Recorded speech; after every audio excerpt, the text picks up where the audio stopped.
Everyone else ready? Yes. I'm ready. Alright. Well, so last session, you all started your journey to complete this Trials of the Heroes. Picking up the Divining Scroll and some other supplies from Sephironia, you all headed out towards Nykthos. The location of the scroll suggests being the home of the Fleecemane Lion, which you are tasked to slay. After a short deliberation, you decided to take the southern route around the Catathon Mountains, passing through the Ferris and Centesian lands. Along your way, you encountered a lone horseman who was in a hurry.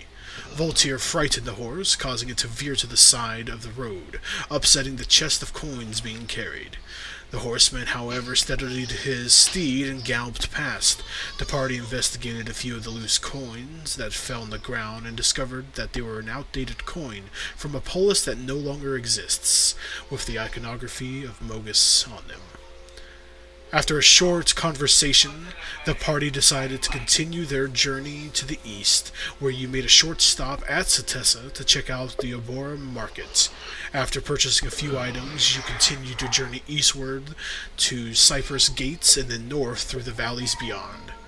On the last day through the valley, you exited the towering cliffs.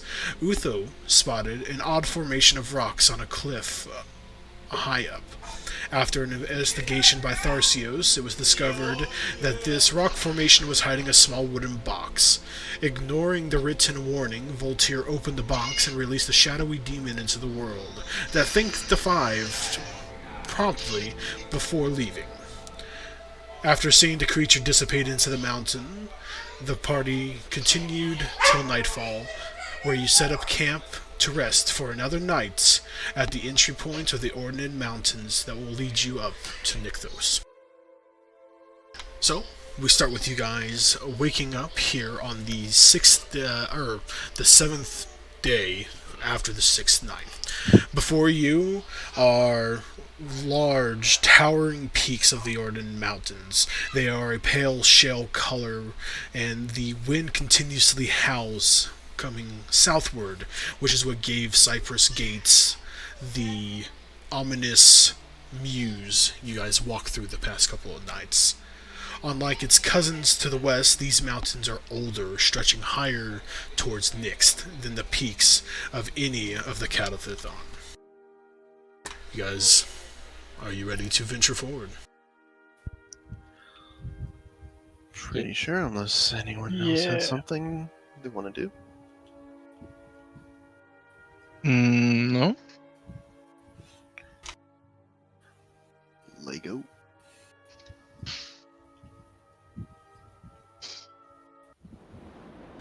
You may want to lower the volume for this one. I don't know how loud this is going to be. Muted. That works too.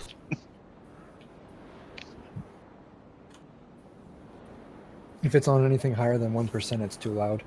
Right. Exactly.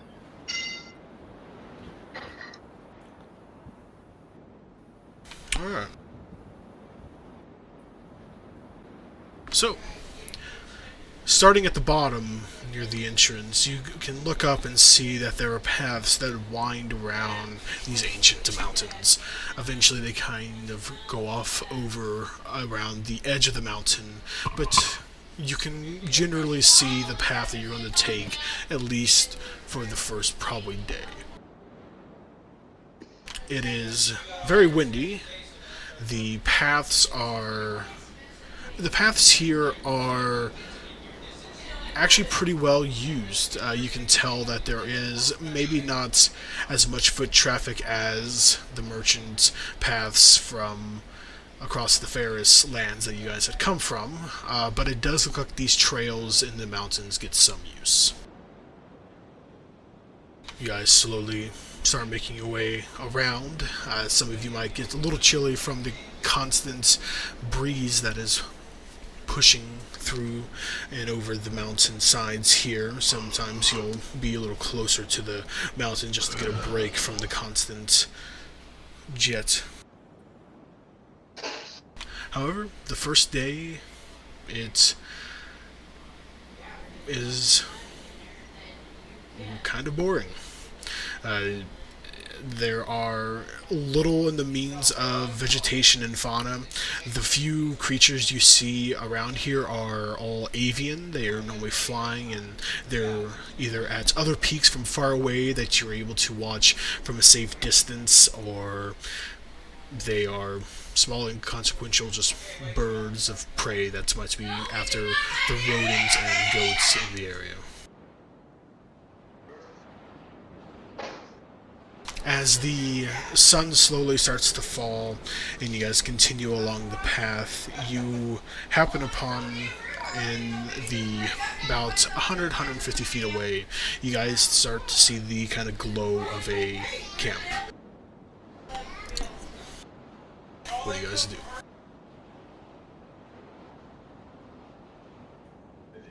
Yo, did someone die?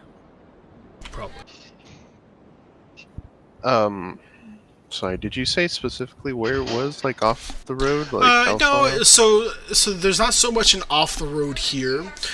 You can see that about 150 feet into or forward on the path that you guys are taking, there's like a slight kind of like dip or enclave into the mountain.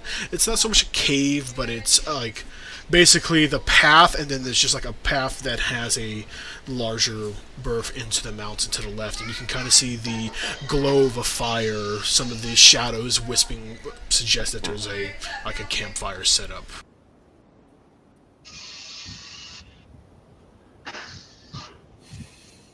I'm gonna try and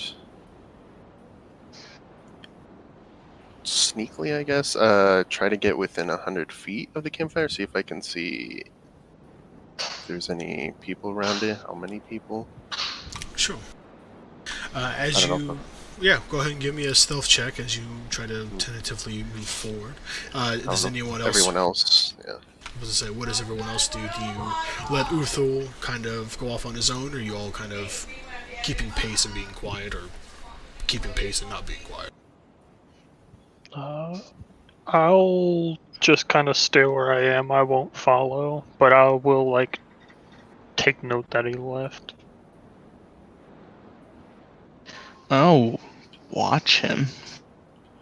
It's a 10. I don't think I have anything that'll help. Okay. So you said 10 total? Yeah. Okay. Alright. As you... give me a perception check as well, while you're at it. Bob. Okay. 10 also. Okay. Quite average today.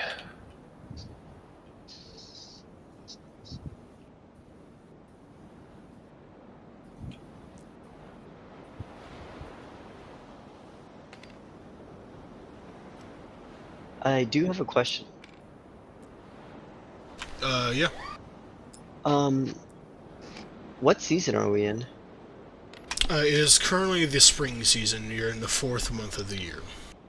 Okay. Let me see.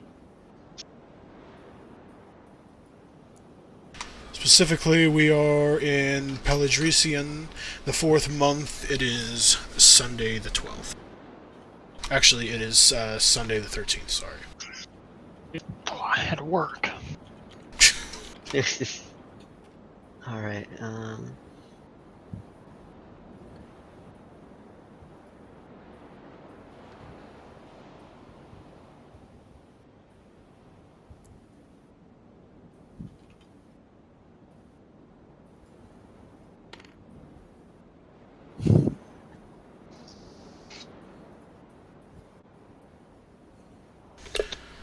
As you start to slowly approach this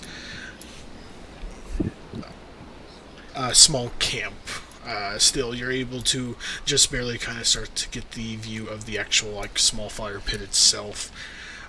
With the shadows, there's with the shadows, you're able to get that there's at least one person here, but you can't quite tell. There might be some other people like sitting next to each other.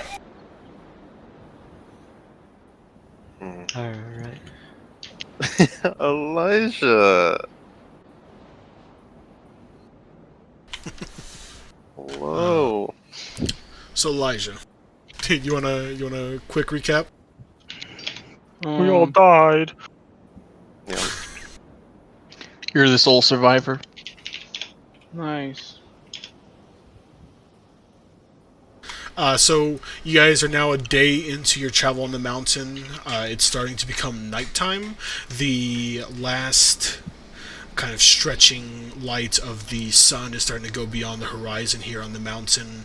You guys, as you were deciding whether or not to start to kind of set up like a small makeshift camp here on the side of the mountain, you guys, Uthul and a few others, noticed a small glow of a campfire and about 150 feet ahead on the path from you guys, and Uthul kind of broke off from the group for a moment to kind of check it out, see who or what is here at this camp.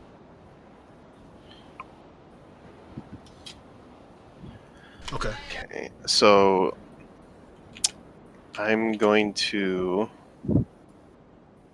if I can make out like at least one shape, I think might be a person. Sure. I want to try and cast a message at the person. Okay. I know the message. It has to be Within Do you- 120 feet, Mhm. and You have to know where they are. you point your finger toward a creature within range. So that's why I was trying to see if I can make out any like silhouettes by the fire. With the perception check, it's kind of hard to tell. You do see Gotcha. something that could definitely be humanoid in shape and appearance, but you're not exactly sure like what it is. As you take your wire and speak through it, you say, what do you say?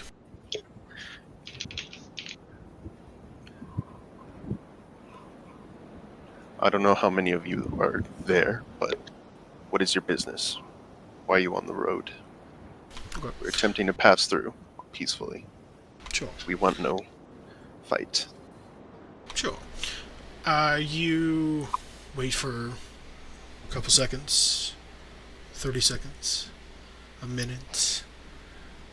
Doesn't seem like there was a... Doesn't seem like your message hooked onto something. Gotcha. Well, The statue.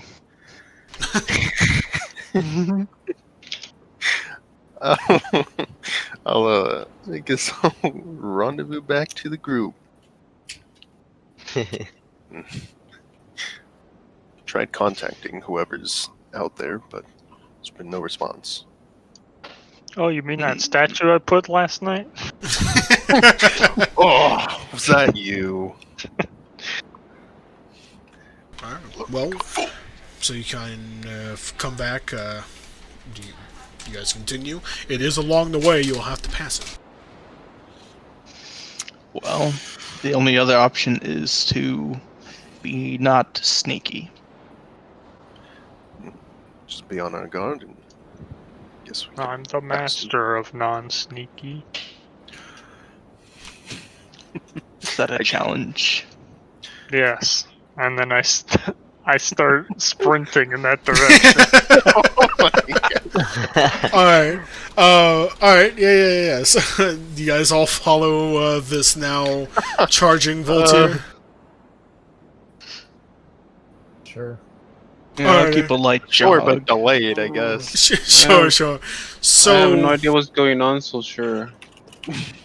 So we just came across a little campfire on the road towards our destination, and I was trying to message like if anyone was there, but no one answered. So I guess we're just gonna pass by now. We're going to apparently rapidly charge towards it. We're go- Challenge road tier.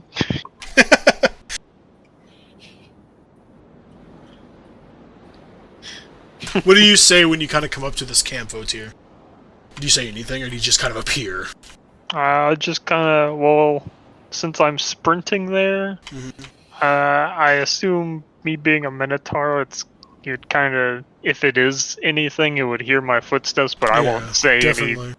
I definitely won't say any words. I'll just kind of sprint, and then once I like make it within maybe like 10 feet of the camp, I'll slow down and stop, catch my breath. Okay. Sure. Just give me a perception check. Okay.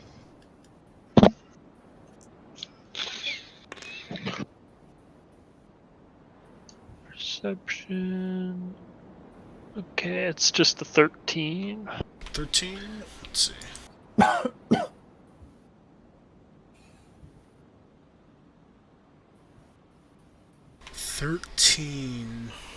Okay. So, okay. As you come around here, quickly approaching this kind of campfire, you see a single bedroll kind of pushed up against one of the clear edges of this like just small little enclave. You also see that there is actually like a little small grouping of like brush here.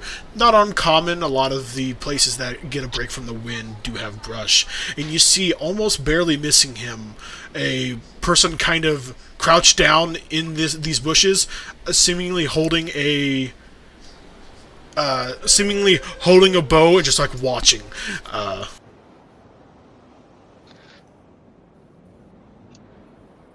Okay. Okay, upon like seeing like a... Is it more of like a humanoid shape? Is it... Or do I see like the actual person? You see a very scrawny 5'4" silhouette with something weird spikes growing out of the back of its head, and it's just crouching there, watching you. Not necessarily making a move or anything, just observing quietly. Okay, I don't mean any harm, but whew, give me a second. Ooh, Faye. Me and my friends, we were just camping out nearby for the last night, and we didn't know of anybody nearby. So, whew, one more minute. Guess it's when we all walk up, I guess. Am I able to reply? Yeah. Go ahead. Oh, okay. Oh, you and your friends, you say? Should I catapult him? Jesus. Off the mountain. I'm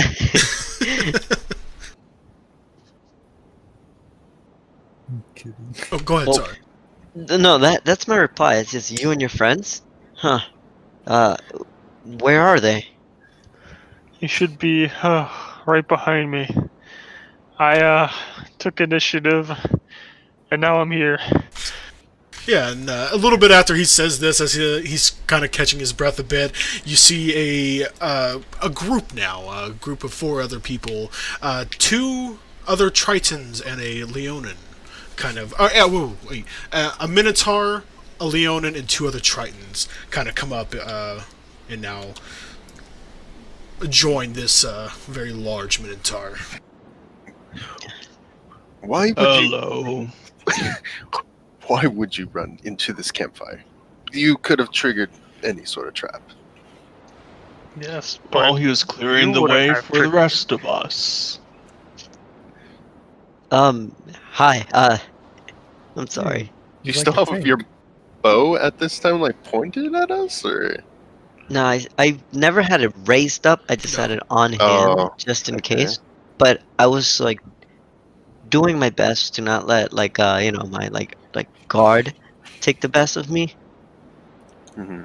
So I have it just like pointed downward, still on hand, just because I feel like can never be too safe and out in the open like this, especially with a huge fire. Because I knew it would attract people, or creatures.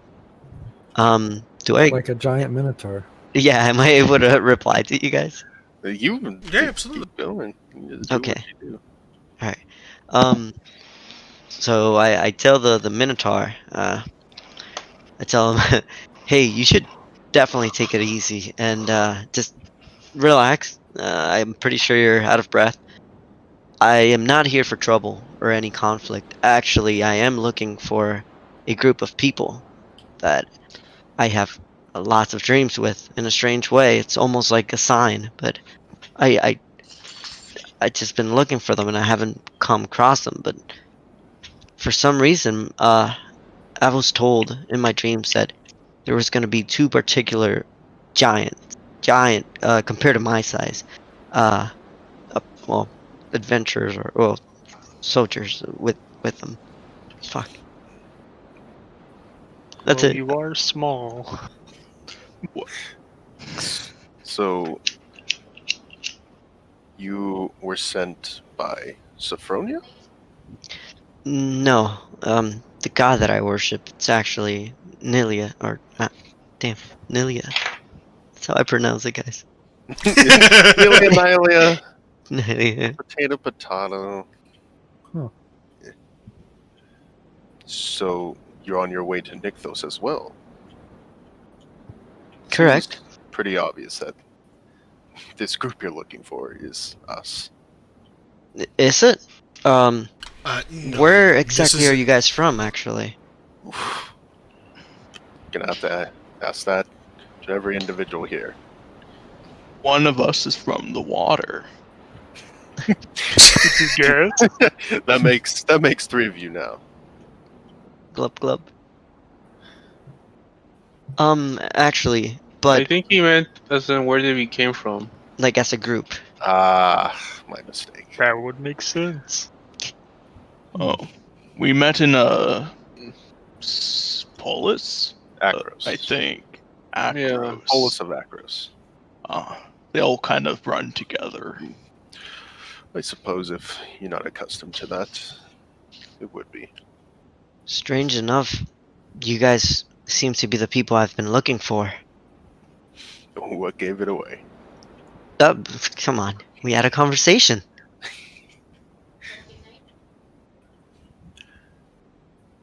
So, this god of yours, what exactly did it ask of you in regards to us? Well, actually, I'm trying to figure that out myself. I didn't speak directly with the god. I would just keep having these, like, non-stop dreams. Anytime, even if I took a nap, or it could be in the middle of the day. Anytime, I would just dream about these missing soldiers. And as soon as I would wake up, I would just wake up shivering, as if I had to go and find them. My body wouldn't be natural unless I was surrounded by you guys. And actually, as the large minotaur here was charging, I sensed that someone was charging over here. Therefore, I hid, and even though usually I just grab my bow to aim at whatever it is that's coming my way, I just thought that I shouldn't feel on guard. I felt like this is it. This is the moment that I've been waiting for. Well, we are on assignment to slay a beast over in Nykthos. The beast. You are, yes, a silver-maned lion.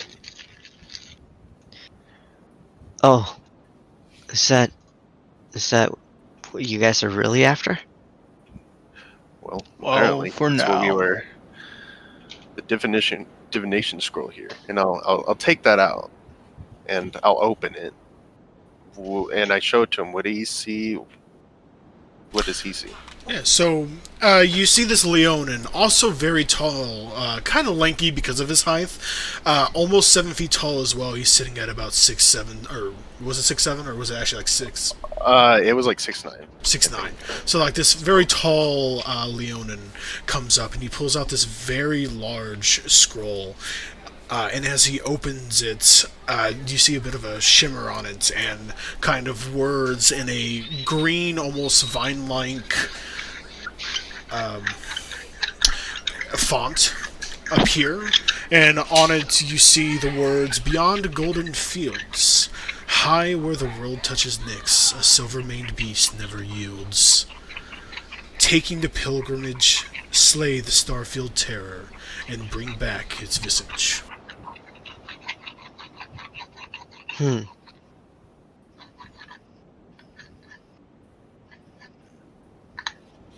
Alright, I do have a question though.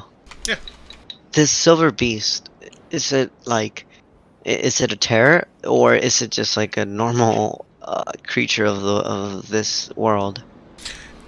They are not natural creatures of this world. That being said, they are Like evil terrors? not Oh. not always. So with the mention of both what he said and your images, the images, the one of the lion did have a silver mane. But it didn't. But it also had kind of different. It had a. It wasn't just a silver mane. It was a silver mane with the roots and a little bit more, kind of having a crimson hue to it. It definitely looked like a lion, but it looked much more monstrous. I see. Well, I'd be more than honored to accompany you guys in this mission or quest, but I wouldn't necessarily think it'd be right of me to actually partake in the action of engaging with this creature. I'll help you and aid you guys along the way, but I'm not sure if I myself can deal any damage if we were to fight this thing head on. Tadeus, as you're kind of as you guys are kind of standing around listening to this, you do notice just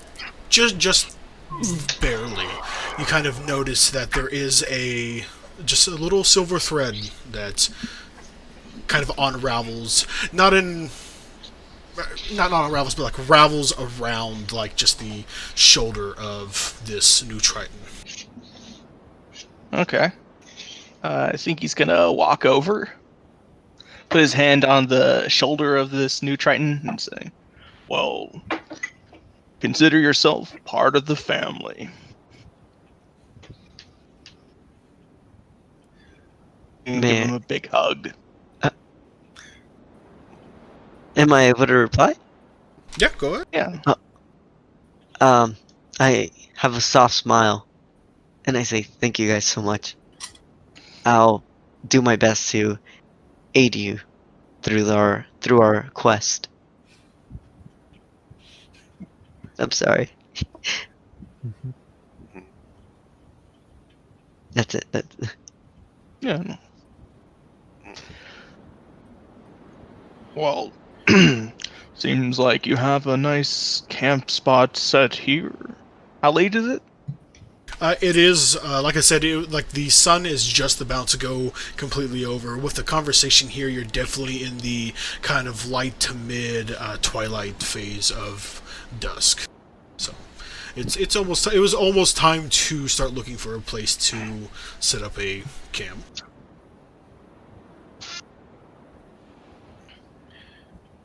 Before we head to sleep, and I want to take him to the side real quick. The new guy. I guess we didn't get a name out of him. Nope, no one exchanged any names whatsoever again. It was a nameless campaign, okay? Yeah. Family doesn't need names. You're right. Fish 1, Fish 2, Fish 3, Cow 1, and Lion. Learn that from Fast and the Furious. We have two. Wait, we have two Cal 1s? Yep. We're not very smart cows, so we're interchangeable. All right, I'll like get his attention. I guess first question. What's your name exactly? I don't think we got that out of you. Oh, my name is Aru. Aru? Yes. Arrow? No, dude, honestly, I suck at naming things, so I just thought of, like, Aru. Like, Ru. and A for what? I mean for aqua. You know, I come from the water, so Aru.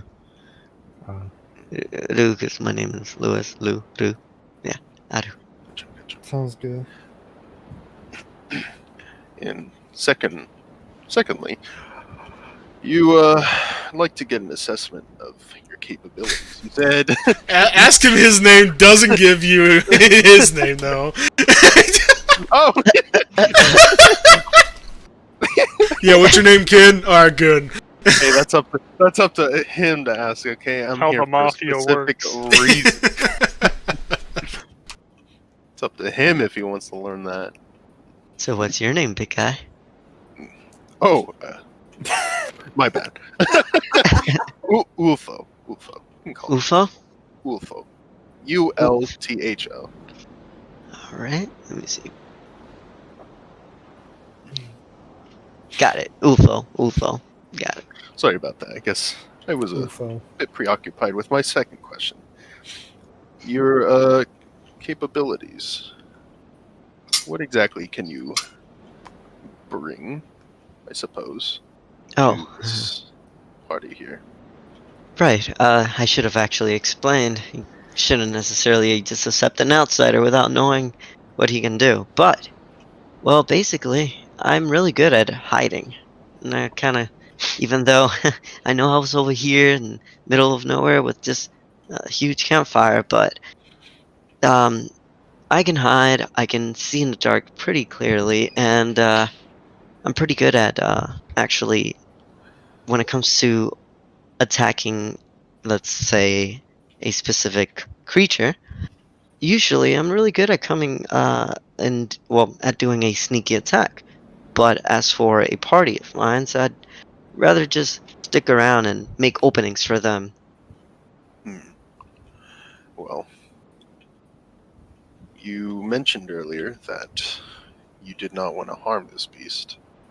Right. Well, according to this scroll here, we are to slay the beast. Is that going to be a problem for you? Well, that's the thing. I don't even know why it is that I'm looking for you guys. Something just tells me that I had to. But now, as for slaying the beast, I usually don't enjoy slaying any type of creature unless I really have to. I don't necessarily like just going out and killing for fun. But I if it's gonna be hard for me, that's for me to find out. I don't want to cause any trouble along the way for you guys. But Well, as long as you can bring any sort of help in whatever we come across, just like to know if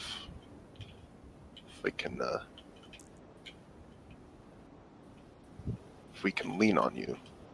oh, for sure. I mean, if we come through like along the way, if we go across any weird monstrosities, any undead, any weird creatures that aren't natural, then oh, count on me all along the way to just go ahead and sneak right behind them.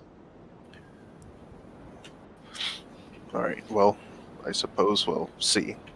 Never know what one might do when your life or lives of others are at stake.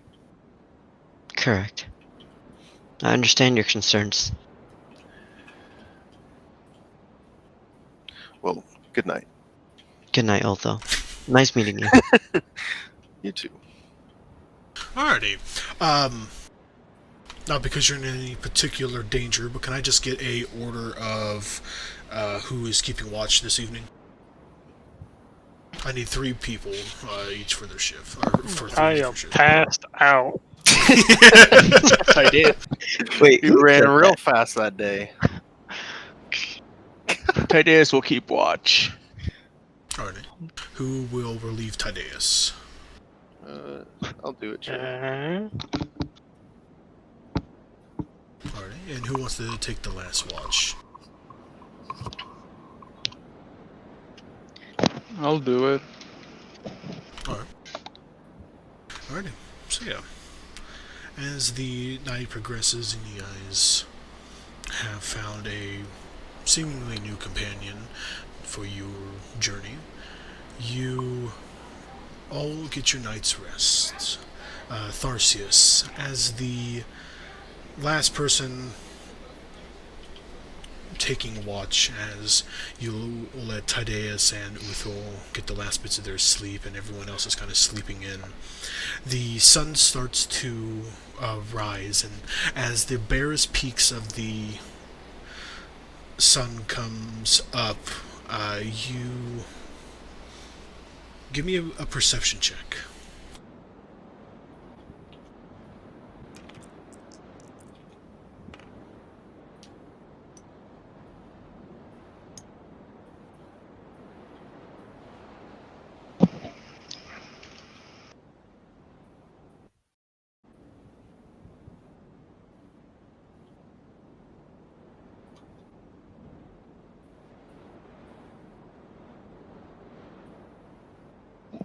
Am I passive? No. Roll a d20 and add your perception modifier.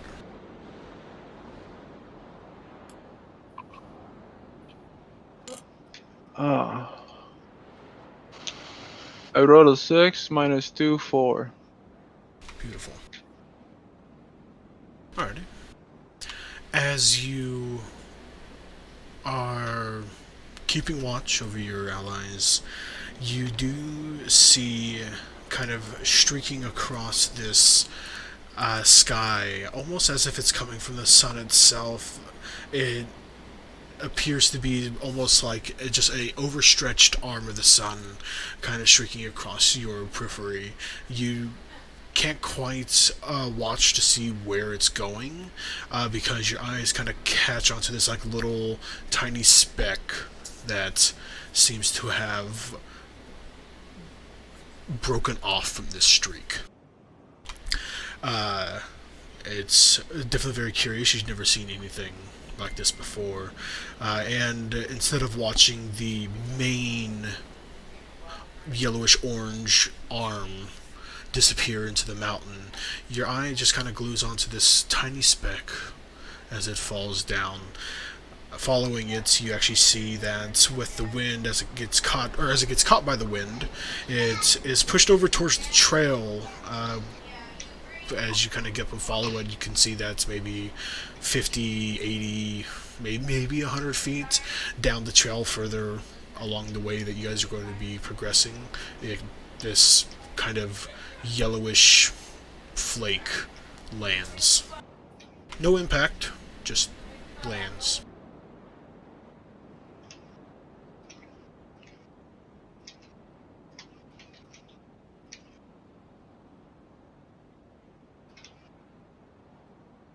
Is there anything you would like to do, or do you wait for your allies to wake up? Never for them to wake up. Alright. So, one by one, or in small groups, everyone eventually wakes up. A simple but serviceable breakfast is made.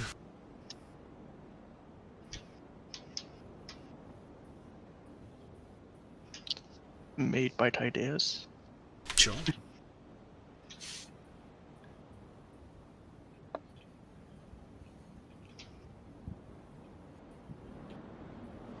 So, where are we at this point? Are we... Well, right now you're in the middle of the mountain. You're maybe about a day's journey from reaching the top to where Nykthos is supposed to be. So, you have at least about another day. The scroll suggests that it is somewhere here on this mountain near Nykthos, but it doesn't give a precise location. So, you guys probably gather you need to be keeping an eye out as you guys go.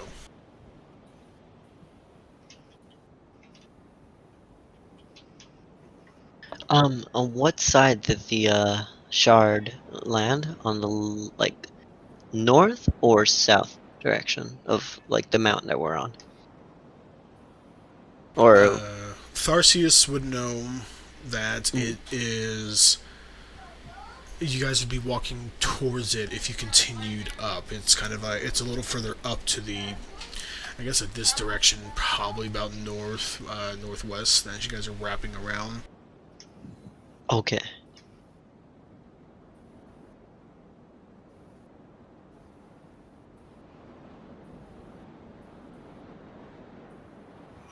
Do you guys want to continue along your way? Yeah, Yes. here as fast as possible. Absolutely. So, everyone kind of gathers up their supplies, you tamp down the remaining embers of the fire, and you guys continue along your way. As you... Almost immediately as you guys start getting going, a lot of people, Aru, Votir, Utho, Tydeus, and Pontrius.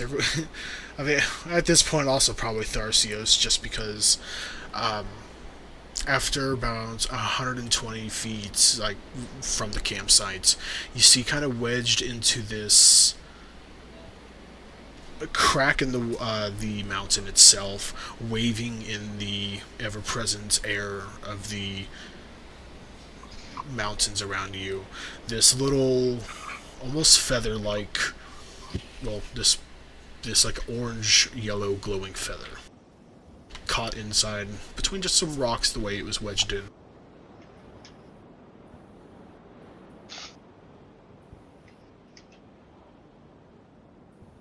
Sorry, waving what? It seems to be like a feather. I'll go over and check it out. It gives a... as you get closer, you can definitely see that it appears to definitely be a feather. It has a subtle yellow glow to it, though, and it looks just like a feather. There are some like orange and a little bit of red plumage near the base that kind of goes into the mountain, but it's primarily yellow. Okay.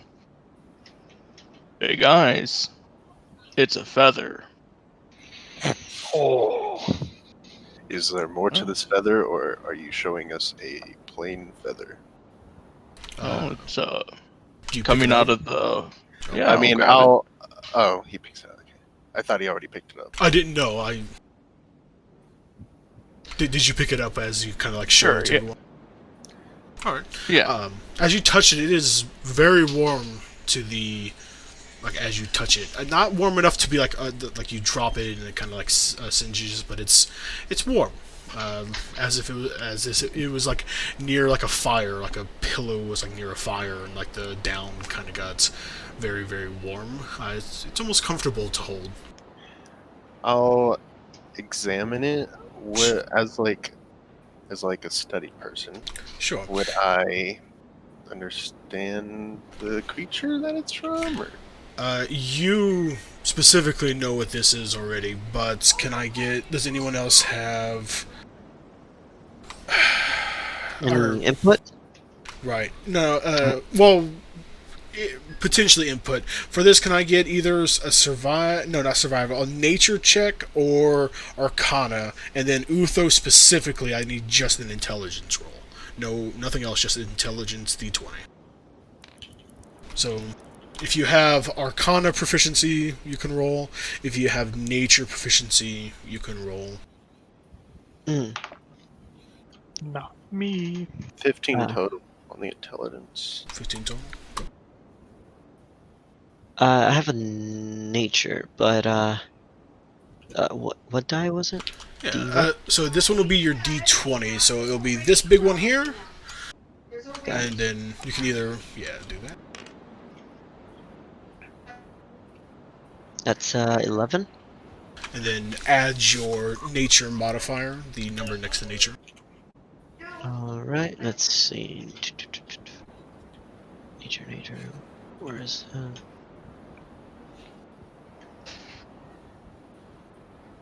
I'm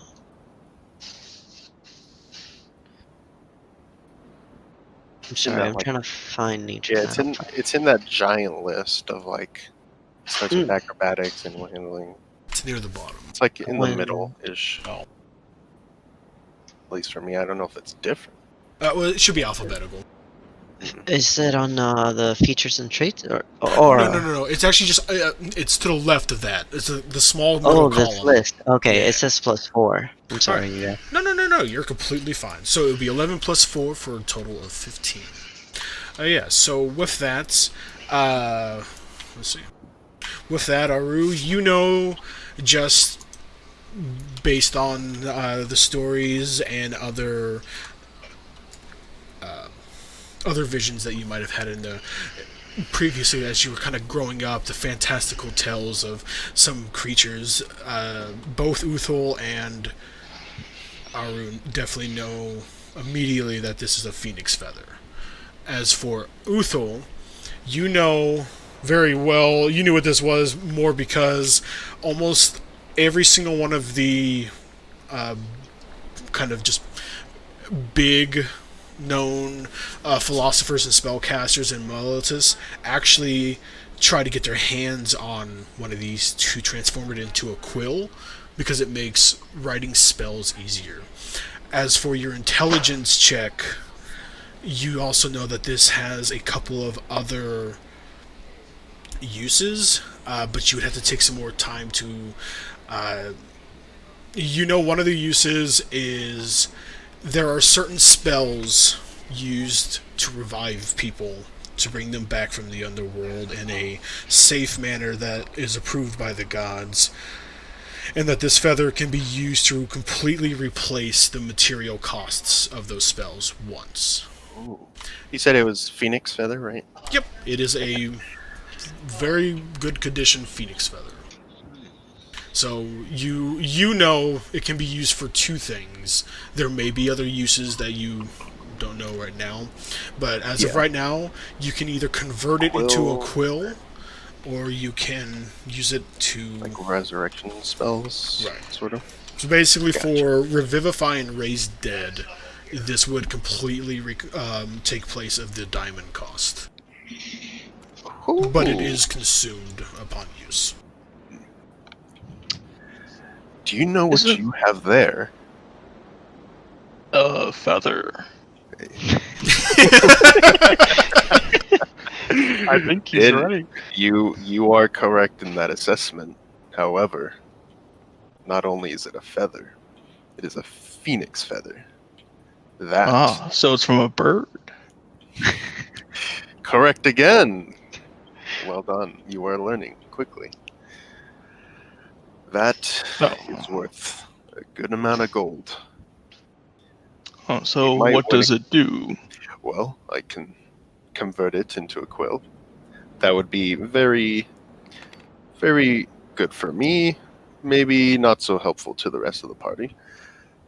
Or we could use it as a spell component in necromantic nature spells, such as resurrecting a fallen soldier, or many others that I personally don't know of.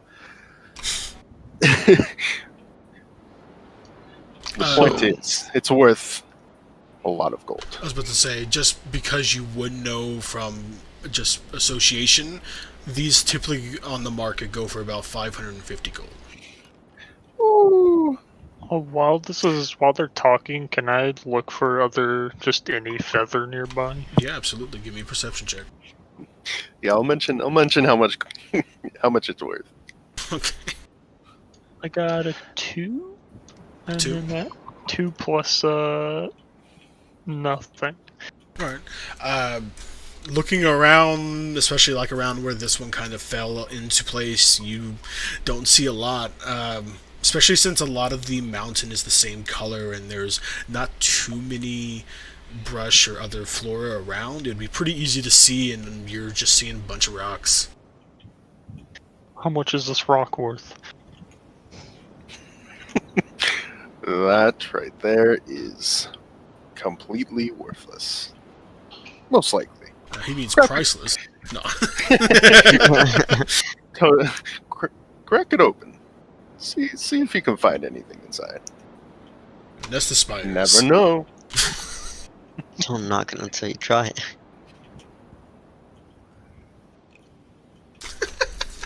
Fucking genie comes out. Hey guys, thank you. I've been in this rock for years. And another shadow demon. Oh my god, the running gag is every time we just open something, it's a shadow demon. Yeah, you guys God aren't afraid damn of. it. You guys aren't afraid of mimics. You're afraid of shadow demons coming out of shit. Spooky ghosts. No, don't worry, guys. It's just a mimic. Yeah. Oh, thank God. God.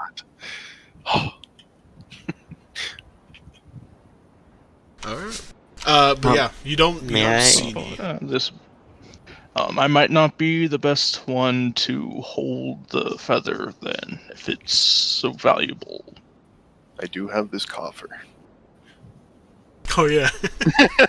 Just place everything in there. How big is it, by the way? It's just it was actually a pretty small box. Like I mean, Yeah. it's maybe like maybe slightly smaller than like a shoebox. Okay. This should still fit. All we have in there is the... This is like a 14-inch feather, if that helps. Okay. Oh, okay. So I'm going to assume it's not a 14-inch shoebox. I mean, it's not like it's a little flexible. It's not like it's gonna snap. Okay. Don't want to snap it. But if Oh, I'm fits kidding. It outside- snaps. No, I'm kidding. Snap, and a shadow demon comes out. A sun demon comes out. Yeah, if you hand it to me, I'll put it in there very carefully. And I think all we have in there so far is like the coins we got, the feather. I think that's it, actually. Alright, am I able to put like an input? Yeah, absolutely. Alright, well, to be quite honest, you guys, I really don't care much about its worth. What I'm really curious about is, how did it get here? Could have been sitting here for a long time. But perhaps the condition, seeing as it's pretty pristine, could have happened very recently. So that leaves one of two options then. One, Phoenix passed by recently, or two, we camped on a very large phoenix. I'm likely to believe the second one. Me too. Well, regardless of its nature, shall we keep moving along, or would you like to continue to scour for this phoenix? Not sure we even know if it's laying around here anywhere. It could have fallen from the sky as it passed by. Would you guys like to make an attempt to see if maybe there is one laying around? How did Well- the feather get stuck in a rock?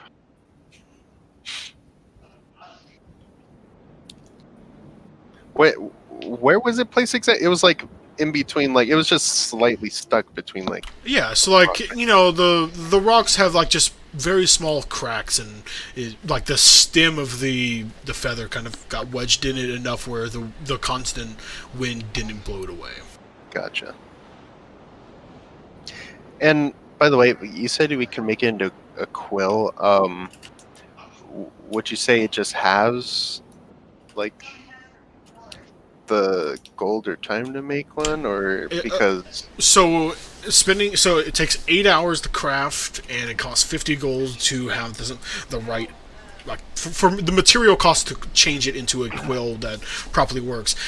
What it does is it basically halves the price of your transcribing because it takes place. Gotcha. You don't need the paper and ink. Now you just need the paper because the quill will enchant the ink as it goes. yeah, but would that? I guess I'm asking, would that stack with my already subclass Yes. feature? Yes, it would. This is just a general wizard item. If it's put into a quill, it's a general wizard item. And yeah, since you are a scribe's wizard, it would compound with that.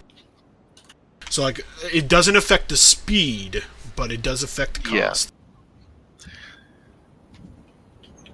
That's pretty good. Oh, that's pretty good. Well, if these feathers are valuable, maybe we could look for the bird. Bird. Suppose we could take a few minutes. I guess I'll begin searching. All right. Everyone who would like to search, give me a perception check. Looking for a big bird. Perception. We're looking for Big Bird. Where the fuck is Waltzing my around the perception corner. at? You have to be. No. You have to be no, proficient no. in perception, right? Nope. For this one, I will let everyone roll a perception. I rolled does- 17. Who wishes to participate? 17. Minus I also rolled 2, 15. It's a D20, correct? Yes, D20, and then add that perception modifier, which is in that list. So 15, 17 so far. All right. I got a 7. What's 18 Mine- plus 3 13. again? 21? Mhm. 21. Oh shit.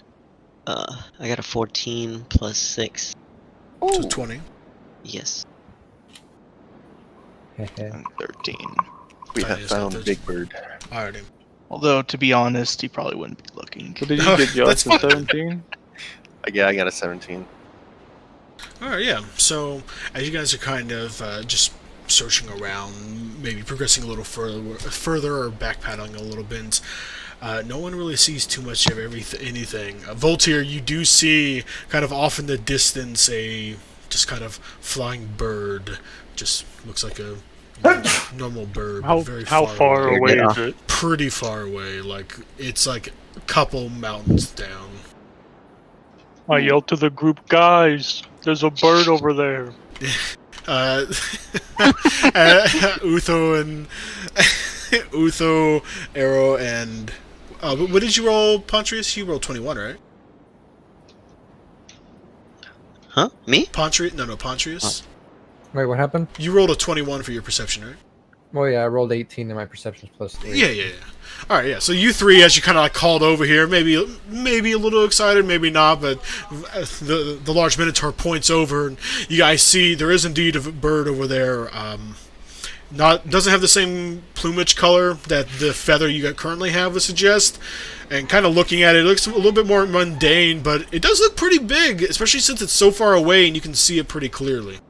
But it doesn't have any yellows, reds, or oranges on it. Actually, it does have some reds, but it's more gray and dark blue.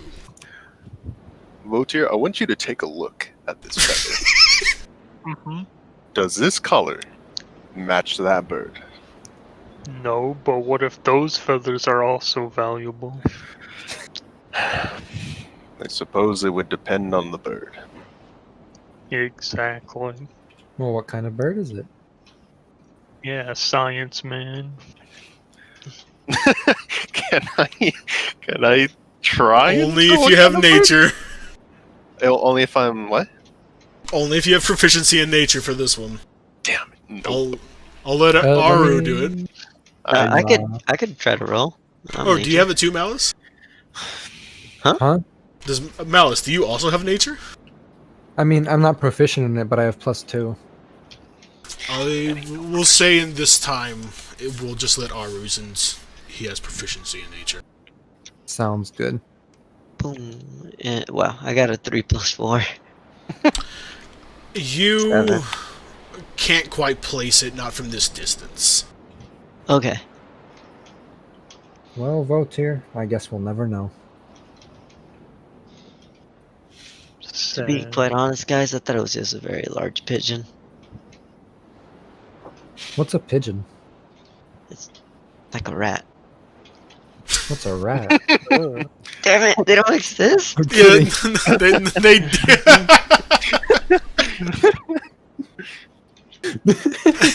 No, that's fine. God damn it. No. Sure, there's pigeons. People from Ellis would know. They shit on all the statues. Yeah. I'm just Damn it, fucking with you. alright. Is there like an encyclopedia on the animals that live here? Let me see. He's joking. Oh, yeah, Um, we're just Well, joking. there's phoenixes, there's us. There's rats. There's a lion, Pigeons and birds supposedly. are 2 times the size. Oh Jesus! Come in looking. Oh man. You don't want to know about the seagulls. Dude, I just look up Thersals. That's where we're playing, right? Yeah, Thersals? Theros. Yeah. Oh, there. Yeah. All animals, and I see seagulls. Yeah, there are. Yeah, there are normal animals here. There are. Don't worry. I was just messing. God. His character just didn't know what a pigeon was. He's like, what? Don't worry. He's inside a lot. Exactly. It's all good. All right. So, without a phoenix in sight and a different bird way That off. we know of. Yeah. Well. Yeah. No, You're right. You 21 wasn't feel enough. you feel assured that there is not a phoenix nearby. Well, I, for one, would like to move closer to our goal. That has been on my mind. All right. Do you guys want to continue? Yes. Yes, sir. Alrighty. As you guys continue now, trudging up these kind of twisting and switchback trails, you guys travel for about another 3 hours before you kind of see this lone humanoid kind of walking down towards you guys, coming from the way you guys are going. So he's like walking back down the mountain. He just has kind of a almost slightly tattered robe that completely covers him, a bit of a hood up, a large like kind of walking stick. Looks like it's had quite a bit of use as of lately. He's wearing, kind of sandals on his feet. He's just kind of walking down, and as you guys approach, he kind of looks up and stops and pulls his head back. Holy shit, his hood back. It was I, Shadow Demon. Pulls his hood back, and you are met with kind of a human 13. face. What? Fucking 13. 13? He rolled a 13. That motherfucker. Mm. The shadow demon. Oh, right, yeah, yeah. And this, but yeah, so pulls his hood back, and it's a human face that kind of meets you guys, and he kind of looks at everyone, and he's he doesn't have a look of like, he doesn't look frightened, just kind of like a look of surprise and maybe a little bit of interest, and he says, "Hi, what are you all doing this far up the mountain?" Hello, good sir. Chilling. Killing. Where you got Do you have any feathers? pulls out pulls out a pouch, fucking a billion feathers. Yeah, what? No. Takes off the entire hood. He's just a phoenix. 3 phoenixes in a Right, trench okay. coat. 3 phoenix chicks in a trench coat. We're trying to find our mom. No. So he's just like, are you guys also taking the pilgrimage up to Nykthos? Well, not exactly, We are, but almost. yeah, probably not for the same goal. I see. Well, I was only asking because this very rude acolyte from one of the temples in Nykthos is sending people away, saying it's too dangerous, that there's some kind of beast that's killing people. I made it almost all the way up the top just to be sent away. So Well, you might we as have it on very good authority that there is a man-eating beast. Also, probably a minotaur-eating beast. Anything eating beast. We are likely here to take care of that. really. And I'm just And following who are along. you guys? Oh, you don't need to know our names.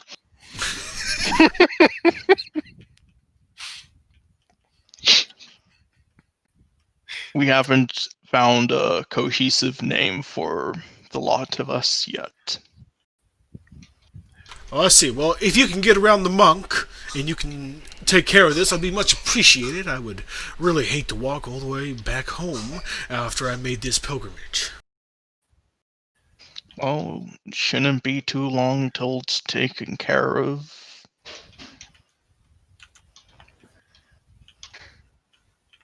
Well, then be my guest. I guess I'll trail a little bit behind you guys. Maybe if I'm with a bunch of adventuring type looking stronger people than I, maybe he'll let me pass. Huh. Do you have a name? John? John. Nice. Are you sure you have no feathers, John? I think my bedroll might have some feathers in it. Why? They might be valuable, and we need to inspect them. But they're Well, yeah, I inside. don't think common household feathers will do anything. We don't know. Oh, I only use Phoenix down for my... No. Unfortunately, Phoenix Down's completely worthless. Yeah. Has have the fully grown flight feathers. Yep. Phoenix down's only used for heat. How much did you say that Phoenix feather was worth again? 550? 500? Yeah, 550 if in the right market. Jotting it down.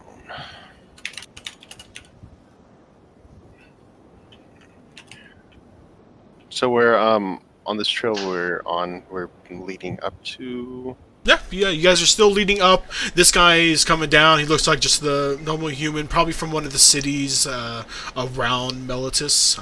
Just given his kind of like slightly tan skin, definitely looks like he may be a seafarer or something. Okay. Well, you're welcome to tag along. Yeah, with the invitation, you guys can continue, and he gives you guys some space. He's not all up in your guys' stuff. He just kind of trails behind now. A little more pep in his step than what he was doing when he was walking back, now that he thinks that he might be able to continue without having to return, without completing this pilgrimage. And about another 30 minutes passes before you kind of come across this crossroads. And at this crossroads, one leads up off to the side of the mountain, and another one continues along the same path that is a continuous upward spiral. And at this crossroads, you do see there is a kind of a wooden sign that is just a general guide for those on the pilgrimage that says Nykthos, and it points towards the continuous path you guys have been on. This divergent path, though, kind of sitting by one of the sitting against one of the cliff sides, or one of the cliff edges, is this monk, or not monk, is this other human wearing very official, clean-looking robes, and he kind of stands up as he hears you guys slowly walking up around the curve of the mountain. He has a completely shaved hair, and he kind of stands in front of you guys wielding just a bow staff that he's using more as a walking stick at this point. As you guys get closer, you can see that the symbols on the robe as well as the staff are the kind of like symbols that are related to Clothis. And he kind of stands there and scans you guys, and then he kind of stops his gaze at the human John, kind of following you guys, and gives him a bit of a look, and then looks back at everyone else, and he kind of now straightens his posture. And yes, you guys looking to continue forward? We are. Yes. Really? I think, and now, let's see. with, see, Uthul. Oh, this one, just Uthul. Uthul, you notice he kind of has a look of recognition as he looks over you guys.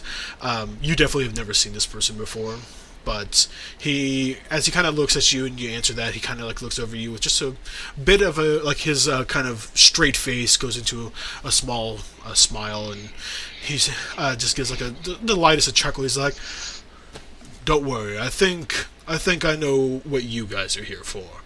But then he looks at John and is like, you should have been going back, but if these people are who I think they are, why don't you stick with me? As for you six, I believe I know you are here to assist with the matter here in the valley. Well, Did word come of our arrival? You could say that. I have a special connection with some of the gods, as I can clearly see all of you do. Word hasn't come from anyone. I'm not sure who sent you, but I have a sense that you guys are the ones that will be able to take down the beast above. There is some information, however, that you may want to know. There have been minotaurs in the mountains that have been agitating and messing with certain aspects of the nature here. They have been chasing off a lot of the pilgrims, which is why I'm surprised that John here made it so far, but he said he didn't see any minotaurs on their own. He kind of says that, saying like he's not saying the minotaurs are the problem, and he kind of gives Voltaire and Tydeus a look, saying that clearly you're not part of the people he's talking about.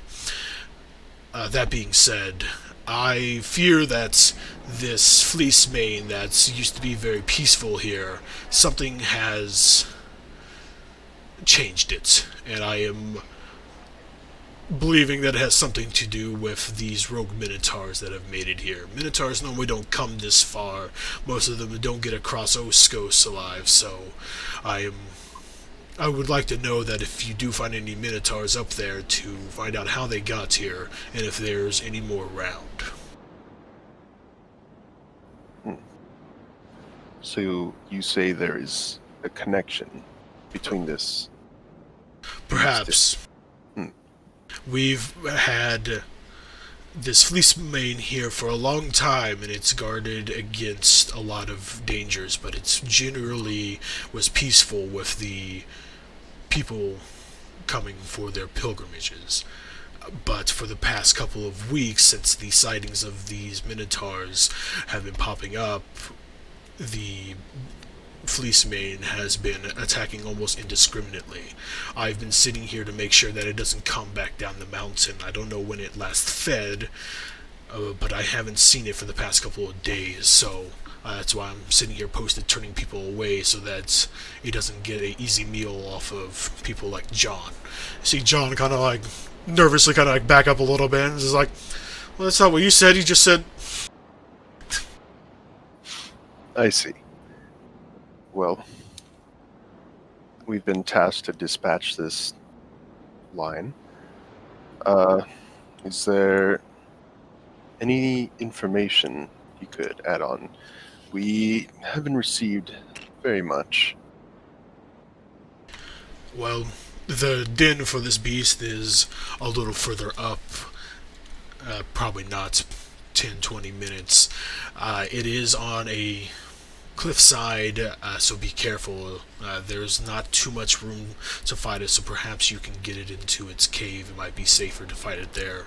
That being said, the creature also seems to not be alone. People that have survived these attacks say that there are other lions, not Fleecemanes, but other lions. It seems to be some form of pride or something. We're not sure. This is very atypical from the Fleecemanes we've heard, so it may not be alone, that notwithstanding potential of minotaurs as well.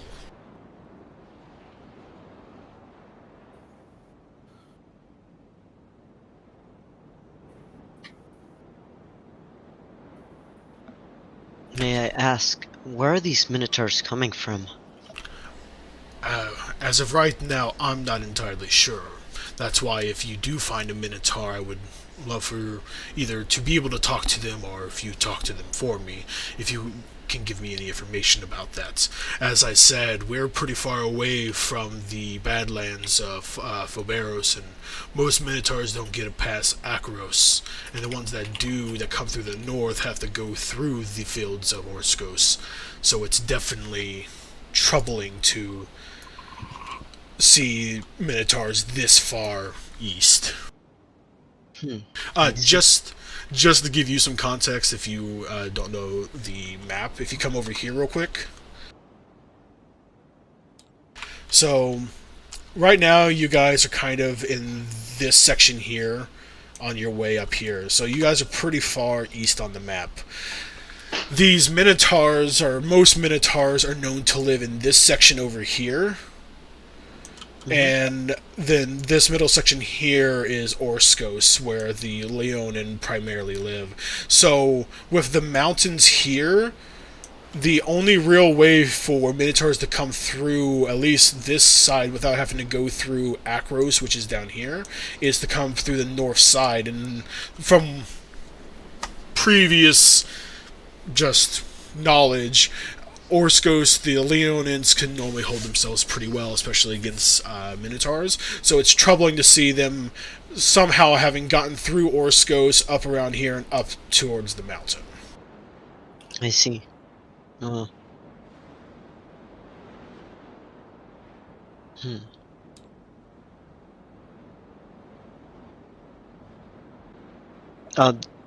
I able to say a few words really quickly to the guy? Okay. Well, my character says, well, luckily, not only do we have 2 Minotaurs in our group, but also I speak a bit of Minotaur myself. Oh, so do I. Bet. Then it should be no issue for us to handle. At this point, almost everyone just speaks Minotaur.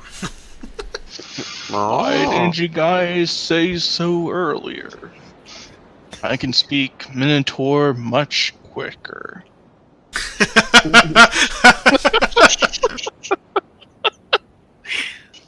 I fucking love you, Michael. That means a lot to me, thanks. Oh. Yeah, so I will stand here and make sure that if for some reason you guys fail, the beast doesn't come down, as well as try to keep other people away while you guys are doing this deed. Alright, that sounds like a plan.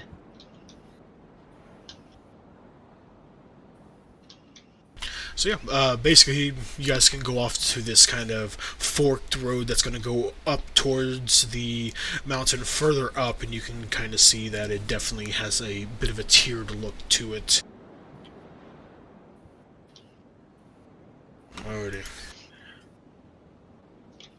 Well, better get started. What time of day is it? So you guys were probably traveling for about 3 hours before you found John, so it's probably midday, maybe starting to get towards 1. Okay. Alright. Well, hopefully this doesn't confuse anyone. I So- see. So, over here, I see. Yeah, you also want to be looking from the purple, blue, and orange side. If you're looking from the if you're looking backwards, it's going to be a lot more confusing. You want to be looking from this perspective over here. This purple, blue, upward. Okay. No, like Yeah. when I looked at it, I totally knew what you meant when like you have to see it from a certain view. So we're looking upward, right? Yeah, so like if you over here up at the north and south, make sure the north is up, and put your characters on over here, and give your guys give yourself a marching order. 1 person per square. I'm in the back team. I'm in the front. I hope this isn't confusing. What do you mean this isn't going down right here? Yeah, I mean, it is. You can fucking jump if you want, dude. Go for it. We're playing Snakes and Ladders, right? Yeah. Oh, God. I'm going to have to get better at drawing maps. Oh. Just need to add a few JPEGs of ladders and. Yeah.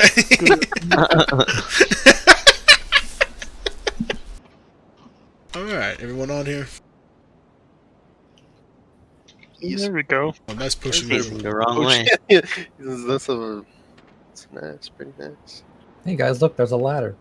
Hey, If I roll a 5, I could A just. giant gorilla comes up here and starts throwing barrels. Oh, hate I was this thinking. extension. Oh my go God! You got rid of that! Why did you? Alright, stop touching, stop touching. No, stop touching. It's okay. No, wait, stop. I can do this. Just wait. Oh, Good. Thank you. Oh God, Easy. what just happened? You get a hit of a couple. there was like 1 or 2 items that got deleted afterwards. Okay. I think. There we go. I'll delete this. Don't worry. No, Don't. I got it. Oh Watch. my God. Oh no! Almost. Here we go again. Cannot do this. Damn it! It stopped my. It fucked up my zoom. No, my dice tower. Wait, Oh. why can't I fucking delete it? Oh. It's a part of the terrain now. Oh, There's just a- yeah. There's just a purple saw. There. Okay. I was. Oh no! The purple phoenix feather. Oh, that's the rare. Yeah, Nice. we got the shiny, guys. I told you. Valuable feathers. All right. Are we rolling for something? I forgot. No, not yeah. Well, everybody, give me a perception check. So another D20 plus What's your my perception. again? Oh wait, this is my. There is no my- plus. There is no plus here. Oh, I got a 1, so -1. Perfect. Others, Oh no. 13 plus 3, so 16.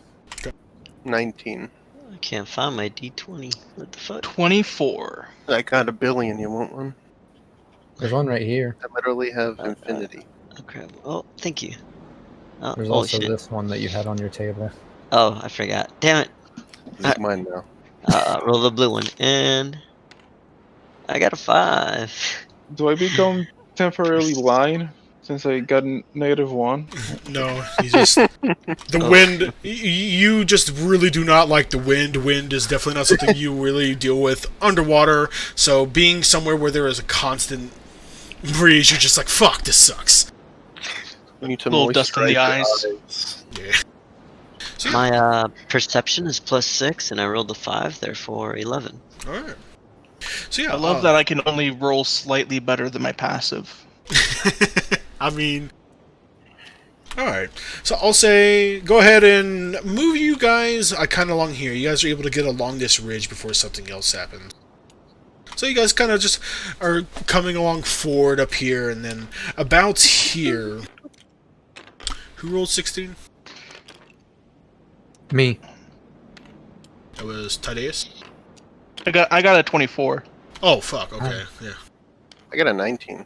19, and then Malice. What did you get? You got the 16. Yeah, that was the 16. So you three specifically, as you guys start getting around this area, you hear this We've left amongst. the man behind. Oh no. Oh yeah, you can rename this so that it's not Sneaker Rogue Assassin. Huh? Here. Sneaker Oh, Rogue. yeah. I'm gonna Oh put your my name God. on the person. There you go. Now it's you. Oh wait, it's Aru. Is Did I spell it wrong? You? Yeah, You? you. Oh, There we go. you. Yeah, Oh. not Aru. Aru. Aru. Can you move your character? Yeah. So Oh, how far can I move? About right here yeah. with everyone else. You could be either a little further ahead or a little further behind, depending on if you're trailing. But after you guys get about right here, you three, amongst this constant gale, you hear this very low growl. Much lower than many of the animals you would have come across before. And who's the first to come around here? Howdy. Probably vote Wait, Okay. hearing this, am I able to cast something? Yeah. You're able to react now. Okay. So go ahead. Alright, with the sound, you guys can react. What do you... Alright, I'll just cast False Life on myself. I just want to say, my reaction was literally just words. It's just like, damn, Thaddeus, did you eat? No, it's bad to fight on a full stomach. Oh. Well, that's completely opposite to me, but okay. You got it. Alright, so you cast False Life. Go ahead and add those temp HPs. Alrighty. Voltaire, when you cross this, you'll be able to see, so it doesn't matter. You'll see... I don't know. What, here? No, we'll put it here. My shadow, it's a demon. No, that's gonna come up from behind you guys. No. What? One of you doesn't have a shadow. No. So yeah. You see up many feet upon two ridges, Voltaire, this massive lion. Everyone else, as you kind of file around, you can see it too. It definitely is very aware of your presence. And what you see is this, not only is it basically just an overgrown lion, but it has this large mane of silver hair. But it looks very kind of wild and unkempt. Unlike what you guys know, though, this Fleecemane's mane, kind of at the roots and starting to grow maybe about an inch or two out, is this kind of reddish crimson hair. Very not what has ever really been described when it comes to Fleecemanes. You do see that on its kind of front paws and forearms and on its maw all the way around is dried blood. From here, most of you, it doesn't look like it's fresh, but it just looks like it's been stained in blood. It just wears this angry expression, and it definitely kind of focuses eyes on Voltaire as he's the first one to come up, and this kind of thunderous roar snaps, and as it does, you kind of see some places around the cliff here, this like little shimmering lights that kind of coalesce and almost look like starlight, and they like kind of coalesce into figures. As suddenly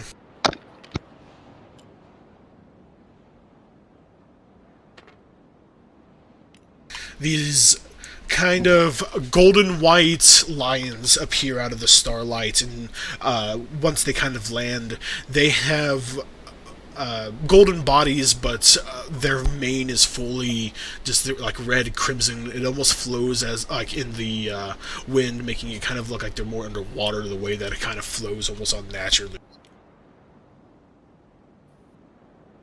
Holy shit.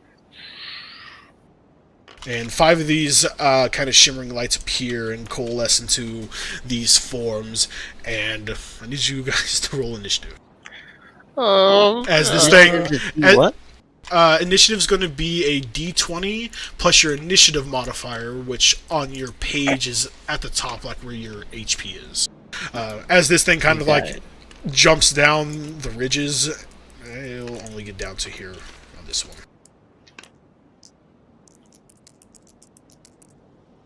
Alright, so my initiative is +4. Yeah, so d20 plus 4. Let me run this. Alright. Voltaire, what's your initiative? 9. Alright. Tharsios, do you have your initiative?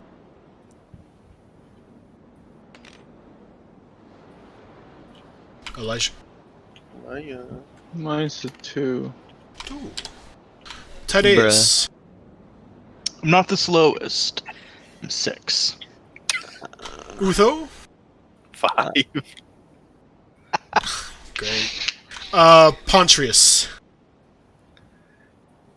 11. Oof. Hey, double digits. Alright. And Aru. I'm sorry. I rolled the 1 plus 4, so 5. Still ahead of. Alright. Man, these are impeccable rolls. Now, let me roll for these people. About to die today. Who goes first? It looks like Pontrius has the higher initiative. Oh, Who goes oh second? boy. Let's see. For your guys' order, it is Pontrius, Votir, Tadeus, Uthul, Aru, and Tharsius.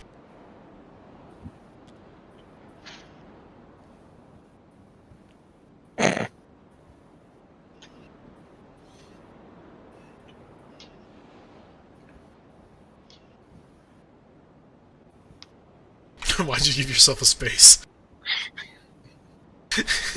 To really just drive home the slowness. You don't make room for the enemy. Sure.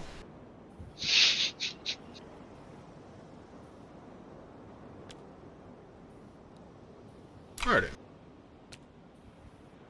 So, at the top here is actually the Fleecemane. You see it kind of jump down this ledge as well, and as it descends this about 15-20 feet cliff, it doesn't fall with the same force of gravity. It seems to kind of... It falls pretty quickly, but it doesn't seem to... be under the same effect. Yeah, it doesn't seem to be underneath the same effect of gravity, at least on its impact. It kind of lands softly as it gets on there.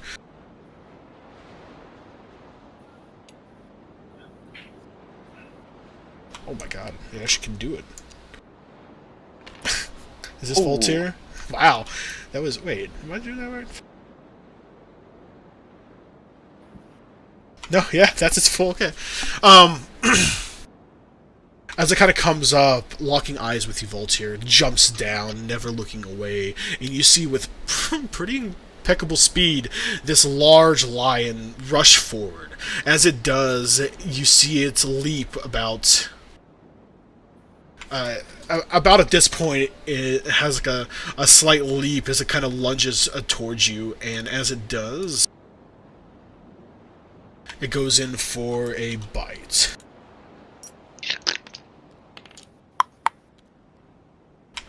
To which a 9 isn't going to hit. Oh, so the bite fails? The bite fails, but does an 18 hit? Yep.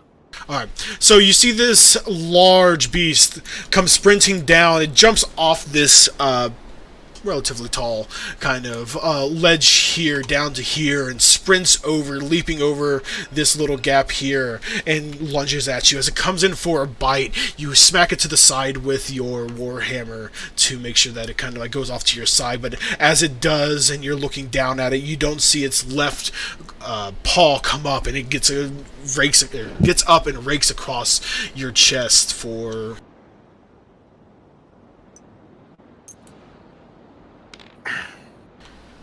8 points of slashing damage. Pontrius, this large beast, just came down with very quick agility, rushing your guys' friends. You have 5 other smaller lions that are all in the process of jumping down and rushing forward as well. What do you do?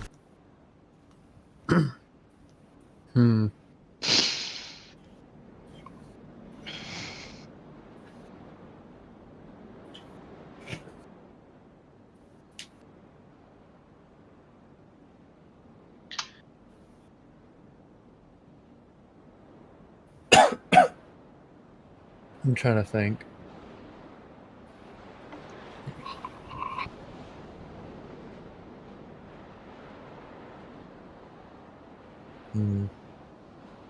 Can I I can see the Fleecemane from right here, yeah. From there, yeah, you can just start to see it because this isn't a very high ledge, and this thing towers at about probably almost 10, 11 feet.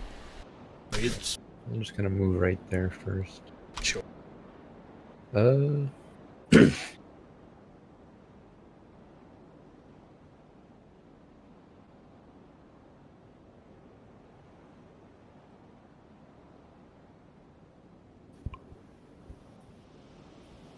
Did you cast Bless on yourself? Oh, I think I had that from like the fight with the wyvern thing.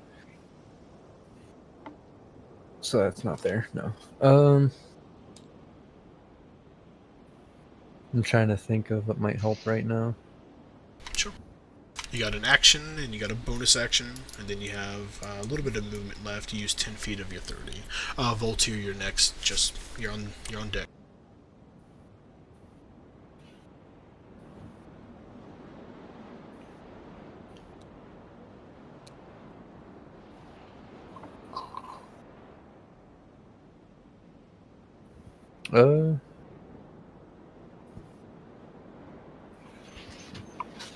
I'll cast Ray of Sickness on it. Alrighty. Well, does it have to do something, or is that a spell attack on your side? Let's see. Blah blah blah. Range spell attack. On hit, the target takes 2d8 and must make a Constitution saving throw. Okay, so the attack, the save is like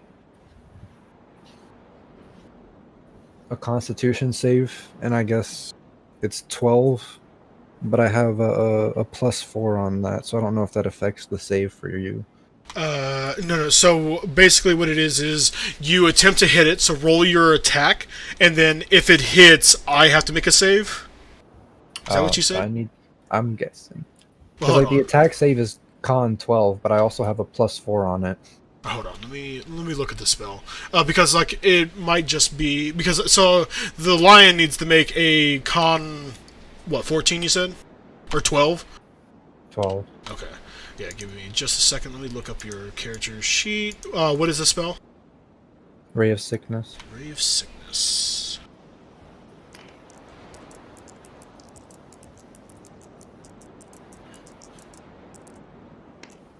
I think the Constitution saving throw might be for the poisoning.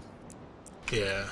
Yeah, so what it is make a ranged spell attack against the target. On a hit, it takes 2d8 poison damage and must make a Constitution saving throw. On a fail, it is also poisoned.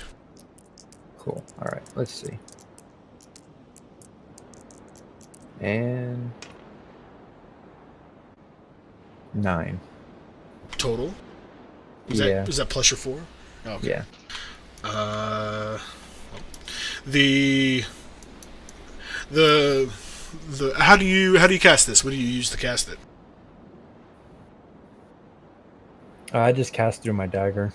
Okay, yeah. So you kind of like pull out your dagger from your set of tools, and as you kind of flick the dagger, this ray of green energy goes towards the Fleecemane, but in the attack on Voltaire, kind of goes right over it, unfortunately missing, hitting the rock behind.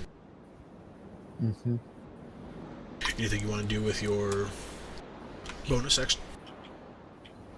Cry. Okay, sure.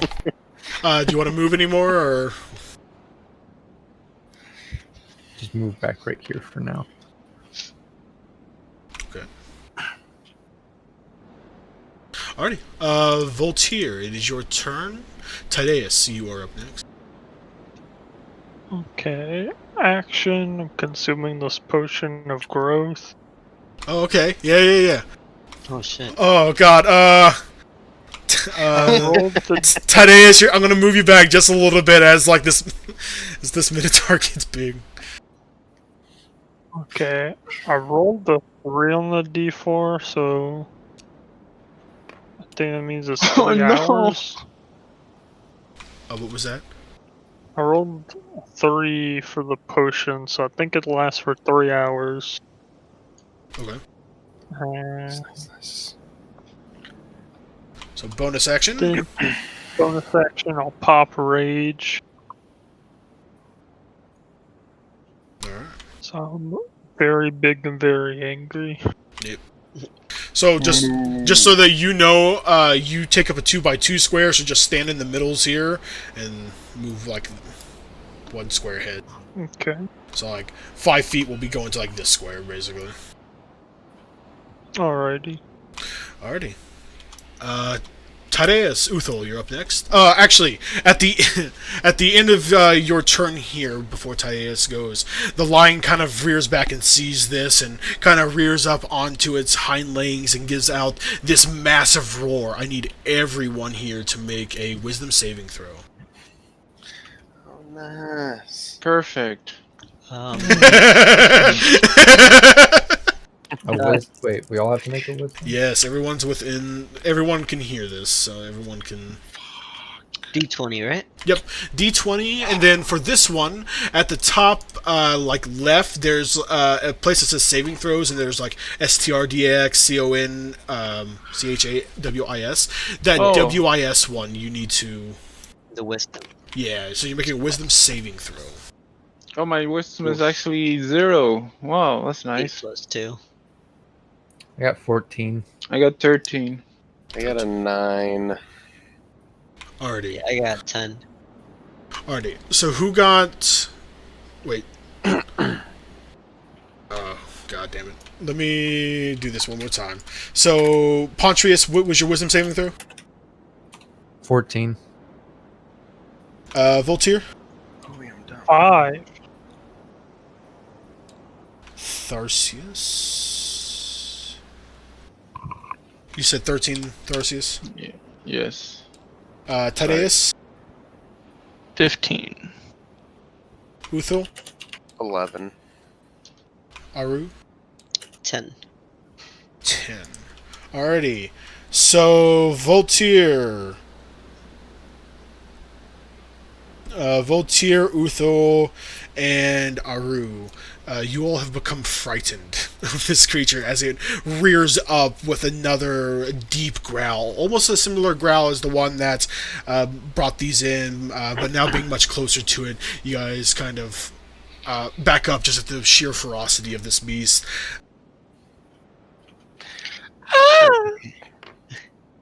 I'm pretty behind already, so I'm just gonna... So, all frightened means is you can't come closer to the beast, and all your attack rolls have disadvantage until disadvantage as long as you have line of sight of the monster that you're frightened of.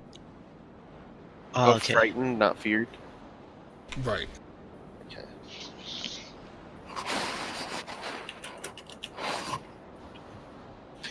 Changes. So Uthul. or Tadeus. Okay. So,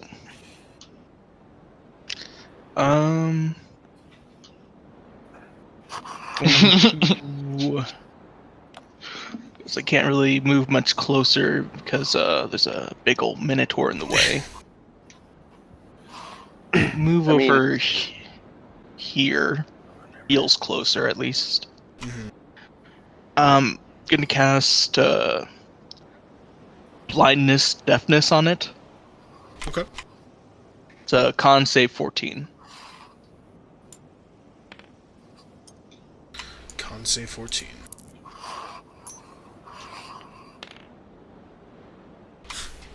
Alrighty. Tadeus, can I get you to make a con save 14 for me real quick? Me? Yes.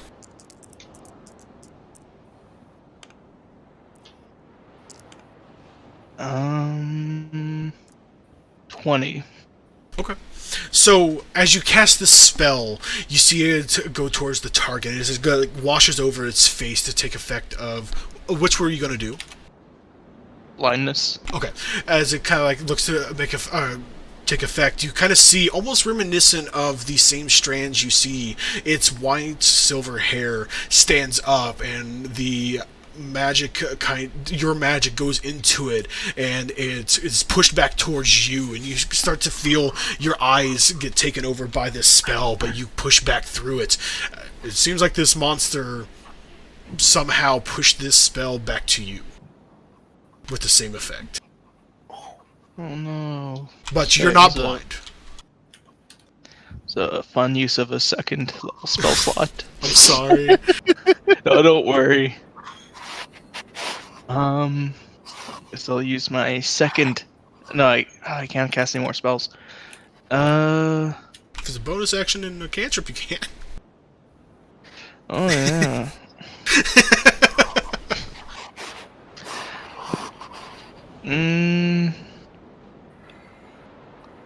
It doesn't look like I have any bonus actions that I can cast at the moment Sure. or do any at the moment. So yeah, I'll end my turn. Alrighty. Utho, Aru, you're up next after Utho. So think about you. Alright. You are frightened of this creature. You can't step closer Yeah. to it. And if you want to attack it, it's going to be at disadvantage. Assuming there's a attack roll to be made. Yeah. So in that case, I will cast Mind Sliver. Alrighty. What On is it, the so- spell save? It is. Where is it? Intelligence DC 13.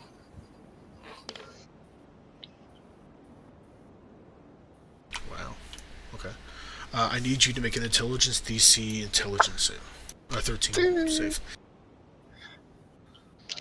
Oh, deja vu. Hmm. Man, good thing I didn't throw a potion of growth at it. Oh, it would be fucking Matt, dude. Alright, guys, we need to wrestle it off and throw it off the mountain. Let's go. Alright, I succeed. Okay. So, kind of similar, as you kind of see this almost graying magic come off, cast by Tydeus, and it kind of fuses up into its hair, your kind of purplish psionic also fuses up, making this like gray and orange spiral, and you see it kind of split off, the purple back to you and the gray back to Tydeus, and you kind of feel this like slight headache for just the moments before you push it off, and you now know what this spell feels like when you cast it on people. Not good. You still got a bonus action. I do.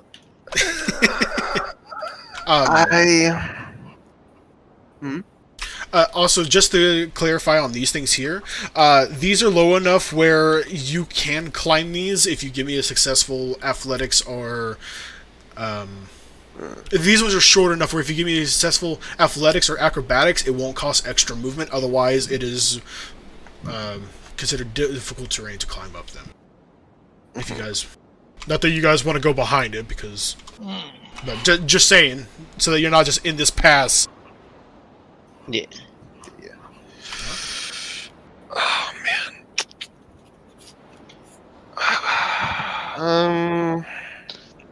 Yeah, honestly, I will cast. Yeah, okay. I'll cast Dragon's Breath on my sail. Alright. Alrighty, so you prep that. Sir. Alrighty. Anything else you want to do? You want to like move back or anything?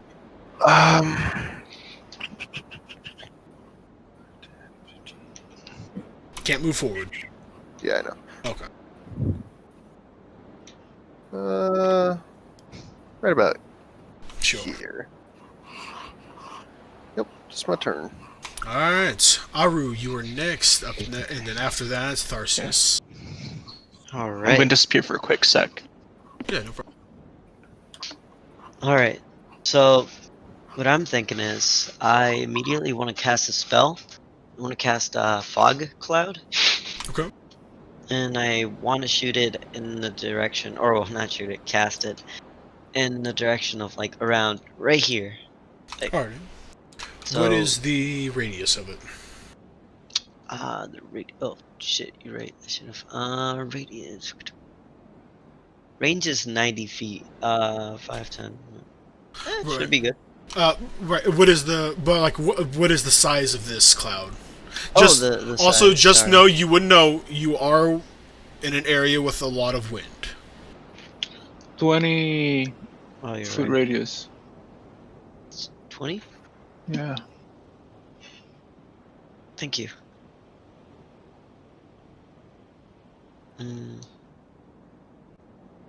So like that big? Oh god, I'm not gonna be able to move that, am I? Oh fuck. Useless. Control C. Right?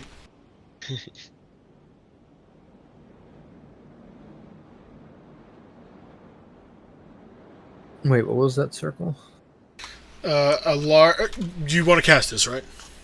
Yeah. Okay, so like in this circle, it is now heavily obscured, but it would probably only remain so for a round or two because this fog is being affected by the wind. Correct.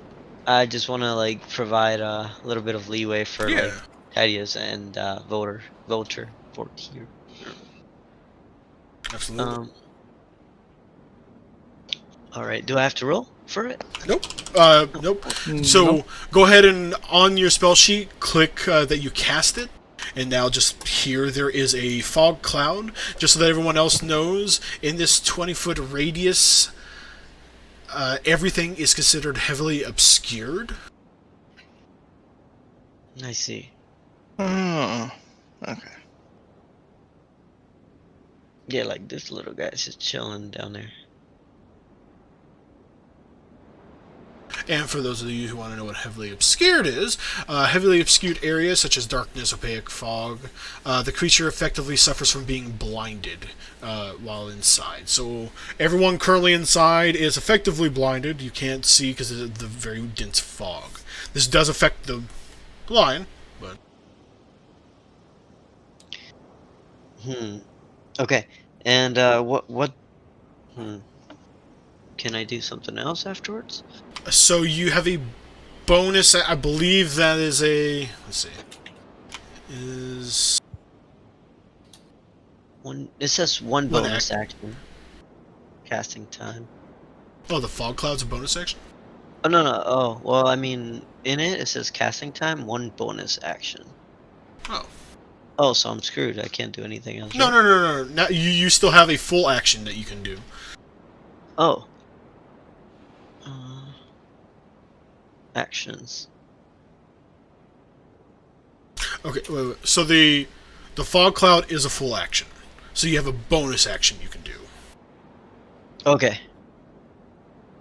So going to actions, if you click on the bonus action tab, you could give somebody the help action, which gives them advantage on their next attack. Or if you could, unfortunately you can't see it, but if you could have seen it, you could have also applied your hunter's mark. I see. So, Yeah, I'd like to. But what is it called? What allows me to help someone else? you're just able to take the help action as a bonus action. Yeah, as long as they can hear or see you, and they all can hear you, so you can give the bonus action, or you can give help to anyone here. Alright, I'd like to give help to Vulture. Yep. Did I pronounce it correctly, or? Voltaire. Oh, Voltaire. Got it. So now, Voltaire, you get an advantage on your next ability check that you perform. God. So that also does include attack rolls. So your next ability check, so like your first attack roll, would be Okay. at advantage. Practically any D20 roll. Yeah, basically any D20, your first D20 roll for the next round. Alrighty, is that all you want to do? Yeah. Alrighty, Tharsios. Can I squeeze here? Are you afraid? No. No, you weren't. Oh, no, yeah, that's right, you weren't. Yeah, you can... Wait, where? Here? You can't stop here, you will have to go completely behind it and finish the move. I will let you go through them, but you will have to be behind it, because you can't be on... Let's see, where? I guess these squares. So yeah, you would have to stop on one of these squares. Alright. How much movement would that be then going through them? 5, 10, 15 to get here.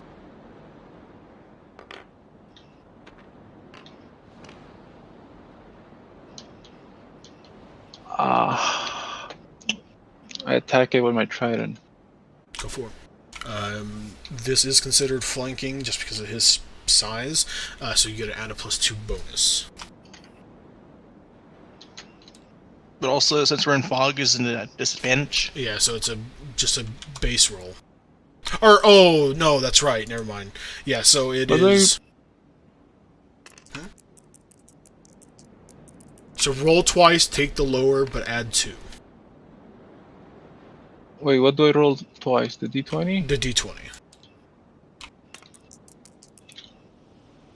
And take the lower. With a 13 and an 18, I take the lowest. Yep.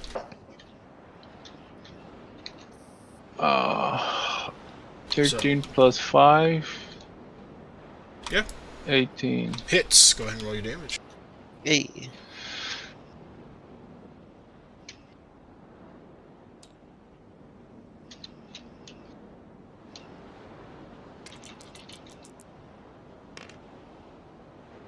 Four plus 3, 7. 7 total. Nice. Yeah.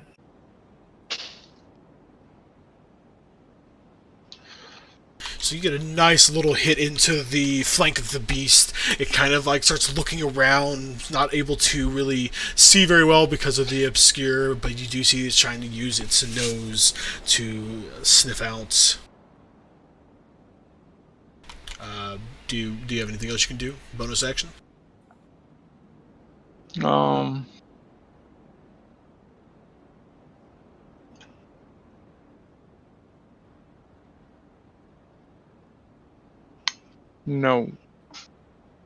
Okay.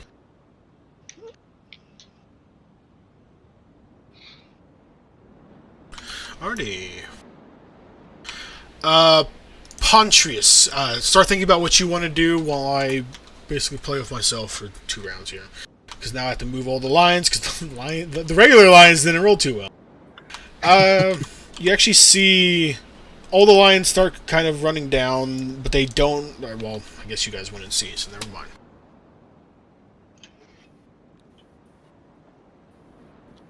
Okay. Damn, dude. Why do lions move so fast? They don't have to.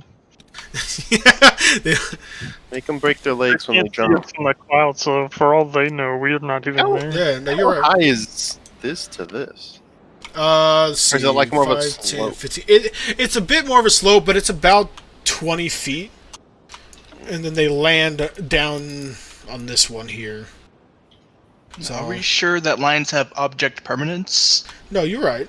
They don't. They're going purely off of the smell and... what Can they we hear them approaching? Or Oh, is- no, yeah, you can definitely hear them approach. They're not quiet. But they're not entering the... So that was Are that. they bloodthirsty?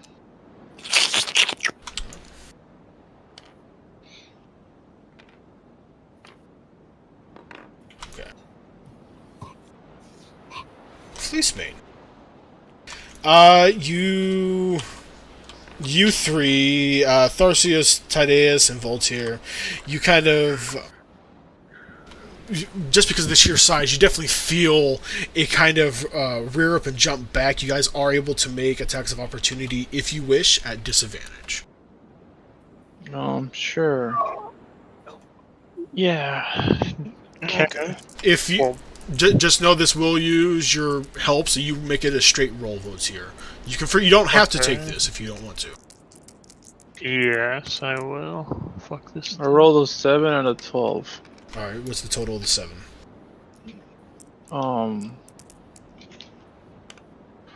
Let's see, what's my thingy?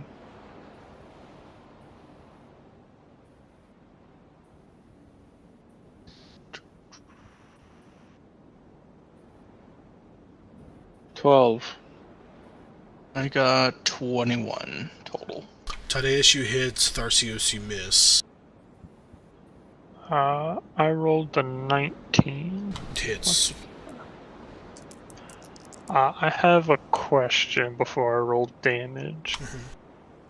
Okay, so my Divine Fury, it says as long as I'm raging the first creature I hit on each of my turns. This isn't my turn, so would I apply that or no? See, I'm going to say since you didn't hit anything prior, sure, because even though it's not your, I'll go ahead and let you have it, just because otherwise, like it. Oh, what the hell? Oh, there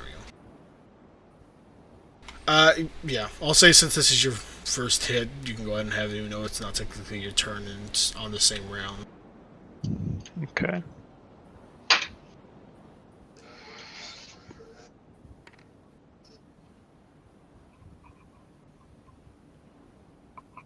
Alright. Thaddeus, how much damage did you do? 12. Solid.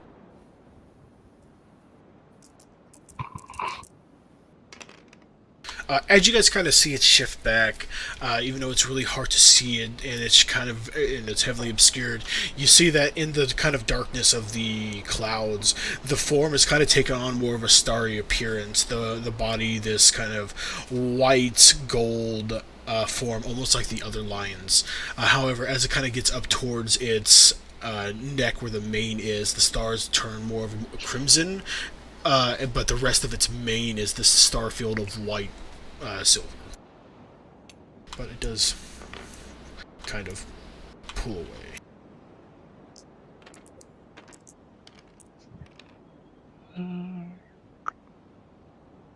I think altogether I got.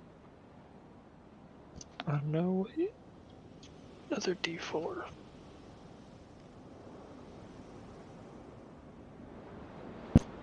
Altogether, I did 12 damage.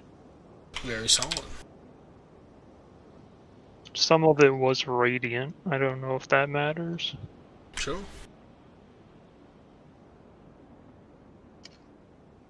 Alrighty. Pontius. You kind of hear a bunch of movements. You do hear the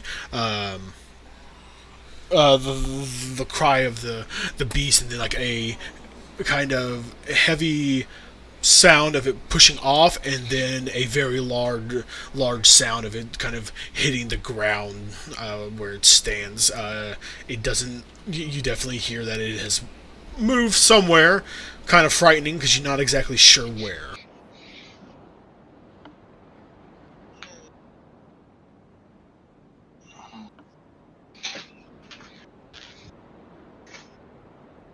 I guess it would help to unmute. Oh. Involtier, you're up next. Okay.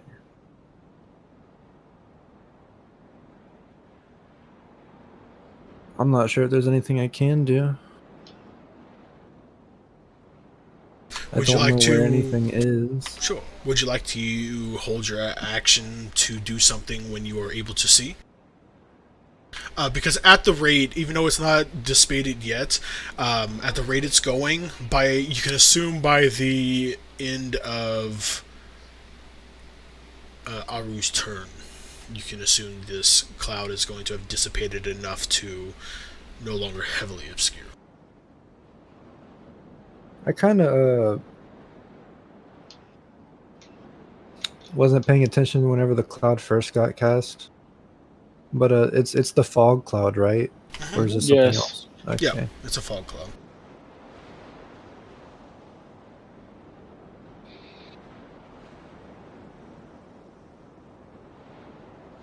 Okay.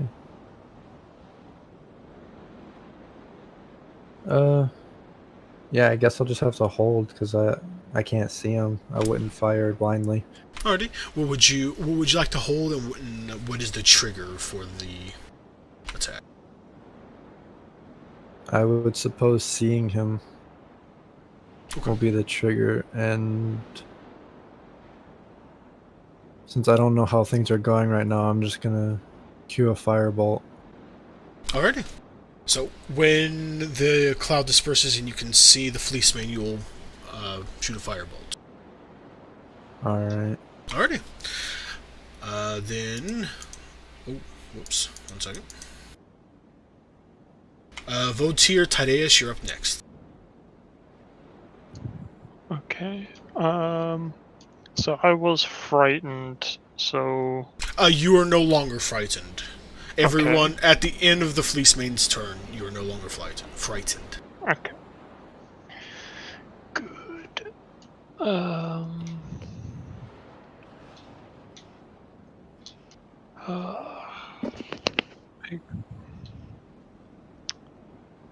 don't know. I guess since the last direction I kind of saw the Fleeceman, I just kind of walked forward. Yeah. With your battle awareness, you would definitely know that it didn't jump over you. It definitely jumped away. 3. So that's 15 feet. You will have to get out of this circle to no longer be under the effect.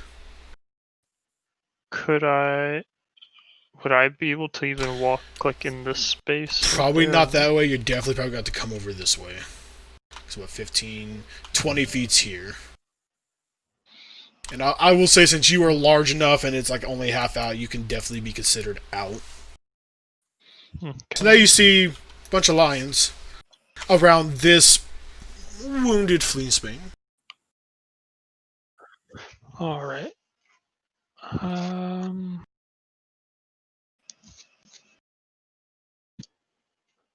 I'll go ahead and make an attack on the Fleecemane. Sure.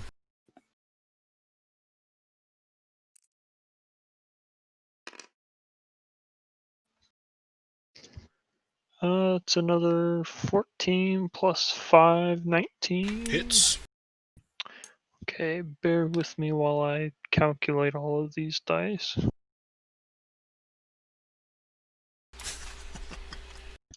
Got a D10 for the hammer.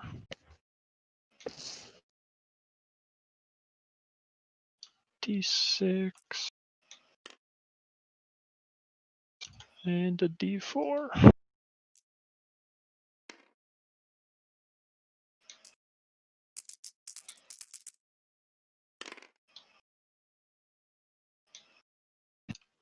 It's 10 plus 2, 12 damage again. Some of it's radiant. Hell yeah. Alright. Anything with your bonus action? I'd like to try and cast Compelled Duel on it. Okay. What is the save? Wisdom 11.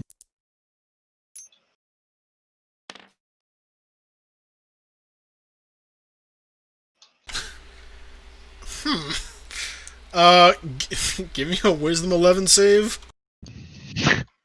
I don't know how this It'd be works. very funny if it were. I rolled a nat 1. So am I compelled to duel it now? Yeah, I guess that's how that would be interpreted. So the effects are for it, not you, and you feel compelled to duel it now. Okay, so that means I now have disadvantage on attack rolls against The lions. any other creature that isn't the Fleecemane. And I must make a wisdom saving throw each time it attempts to move. Wait, I'm trying to like read it backwards so that it makes sense for me. So every time you attempt to move. You know, Yeah, so anytime I attempt to move, I have to make a wisdom saving throw, I think. If you're trying to not move towards it? Yes. If I'm trying to like back away from it, I have to do a wisdom saving throw. Okay. If that space is more than 30 feet away from the Fleecemane. The spell ends if the Fleecemane attacks any other creatures, Oh, though. okay. So far- Is there anything else? So far, every spell has been casted back at its caster. Not every spell. Only certain Really? And that's the end of my turn. That will be your turn. Well, I was just thinking I'm glad I didn't I cast mean, Smite. no, I mean the fog cloud's there. Wait, what spells have hit? Have any hit? Well, oh, wait, well, The Fog Cloud was the only one that didn't because It's not it really wasn't. a spell that targets it, though. In a way, compelled duel hit. yeah. Now he has to attack me, or else it breaks it. Yes, because it understands that. Yeah, he's sentient. Yeah. Alrighty. Tadesh, you are up next, but at the end of your turn, Votir, it's actually going to go for another swipe on you. Oh, okay. Natural 20. No, it doesn't hit. Ah, fuck. Yeah, it gets. That's my first 20 of the campaign, guys. How do you kill this thing? So...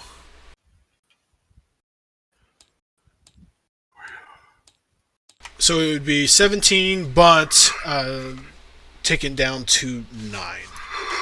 Because you're 9. Yep, so 9 points of slashing damage. Tadeus. Wow, it's such a nasty nat 20. Yeah. Oh, if it was an 18, though, that would be. Whoosh. Yeah. There, so we can move diagonally in this, right? Yeah, even though diagonally is technically more efficient, that's fine. I don't care. Okay. So if I want to move across the ridge without incurring, Just give me a athletic or acrobatics, whichever is your best. Otherwise, it will just take 1 extra movement. okay, give athletics. On these lower parts, it does, anyways. Like if you want to climb some of this more sheer parts, it's normal. But like with what you're jumping over, it's Yeah, okay. This is an 18. oh yeah, you definitely are able to vault over this pretty easily, or jump over. So, 5, 10, 15, 20, 25. Yeah, so as you emerge from this, the lions that were up on the ridge are now much closer and all kind of circling in. You do, however, see the Fleecemane is definitely taking a lot of damage. It definitely looks hurt. Okay. And can we attack diagonally? Yeah, like with the spaces that they take up, you can attack either one of these. Okay. So I'm gonna bonus action cast magic weapon. Okay. Which is just gonna make my weapon a +1 weapon. Sure. And now I will attack the Fleecemane.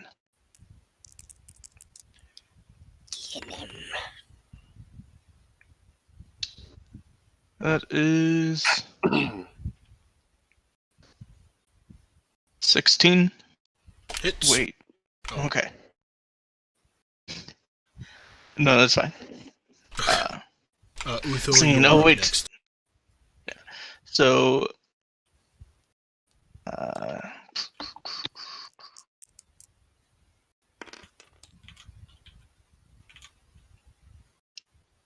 that is 13 damage. Wait. Nice. Yeah. Wait. Yeah, 13.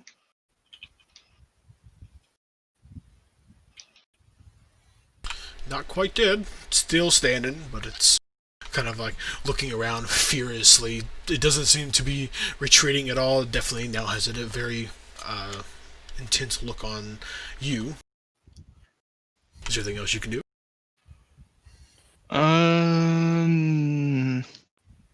No. Alrighty. Utho, before you go, at the end of Tydeus' turn, it's going to use its last legendary action of this round to make a swipe on you. This is going to break Compelled Duel. Does a 15 hit you, Tydeus? No, it does not. Yeah, okay. So then, as this kind of heavy paw comes up, there's like a shattering of this magic around Votir, and you block it with a sturdy hold to your shield. Pushes you a little bit, but, you hold strong. Alright, Utho. Aru, you are after Utho. Think about what you want to do. So, you said I can attempt to climb these walls, right? Yes, I would say like these ones here that are very short, you can kind of jump over without with a athletics or acrobatics check versus a DC I set. You can move over those, like kind of like hop up really quickly without penalizing movement. However, if you want to like kind of climb these ones, it would just be an extra movement. Like it would be basically 10 feet movement to move up those 5 feet. I'll get over here and get over this. Did you say it costs movement to get over this? Or? For this one, you'll just need to make a athletic or acrobatics check to see if you can. You can still move over it. If you fail, you can move over it with extra movements, or if you succeed, it's just the normal slot. Okay. So you said athletics check? Athletics or acrobatics, whichever is best for you. You choose. These are pretty bad, both of them. Ooh. Okay, acrobatics. 21. Oh yeah, you easily get over this. Nice. Right, that lets me go right here. Melee wizard, let's go. Yeah. Alright. You definitely, as you kind of come up to here, you definitely start to hear this like heavy, almost now from what used to be more of a growl to a more of a heavy pant. You can even see the like dust on the rocky flooring here move with every pant. You can't tell if it's from Votir or the Fleecemane. Well, hopefully this doesn't backfire. Heard me pant before. I Yeah, will well, that's true. use my action to actually use Dragon's Breath in the 15-foot cone. So how do cones work here? Like, It would hit these three. okay. So yeah, 15-foot cone. Alright, so wait, alright, it's gonna hit Fleecemane, B, and C. Okay. And it's gonna be... Let's see. Other letters. Let's thought they make were it... numbers. I moved them to letters because D&D Beyond's tracker apparently uses number or letters instead of numbers.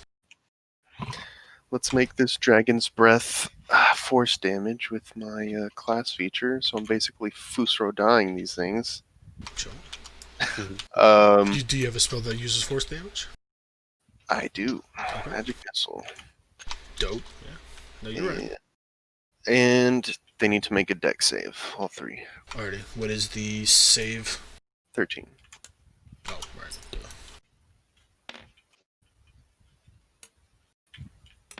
Alright. Fleecemane fails. Nice. The lion whatever fails, and... Oh, okay, hold on. 13 you said? Yeah. Dex? Mm-hmm. Okay. Fleecemane fails. C. I'll say C is the one that succeeds since it's kind of on the ridge, but B fails. Let's go ahead and roll damage. Alright, 14 force damage.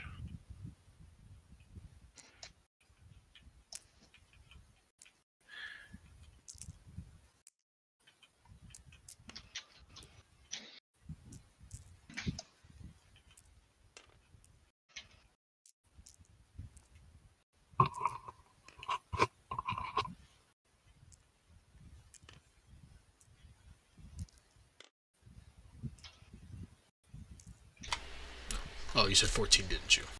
Yeah, 14 force damage. So B.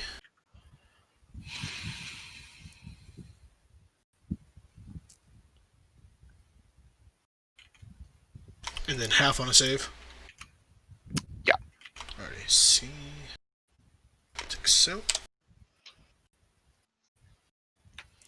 This lion definitely looks very hurt.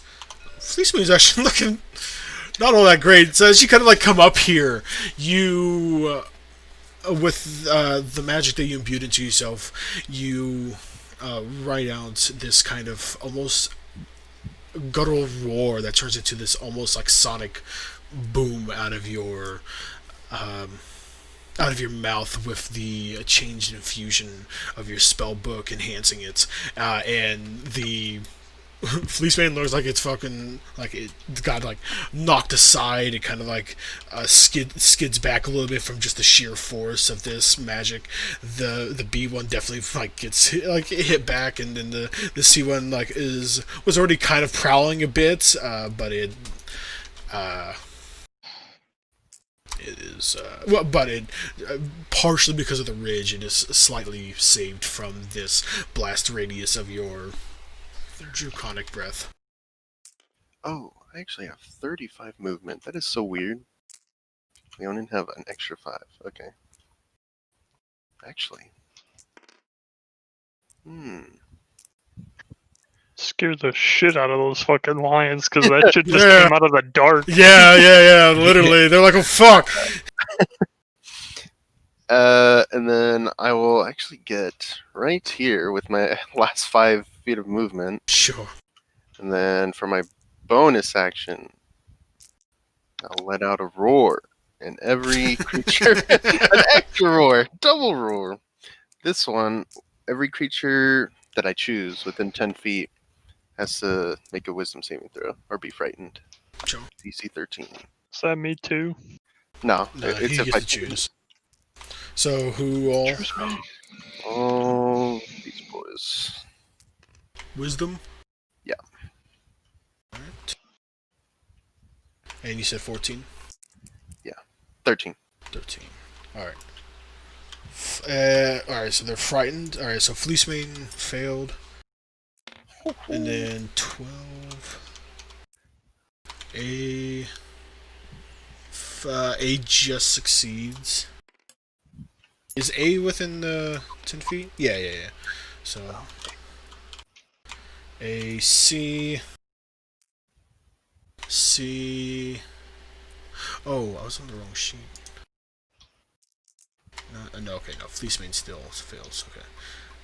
And then, alright, so A's good, C fails, this one fails, 5, 10. Okay, yeah, so those are the 5, 10. Wait, 5? Yeah, 5, 10.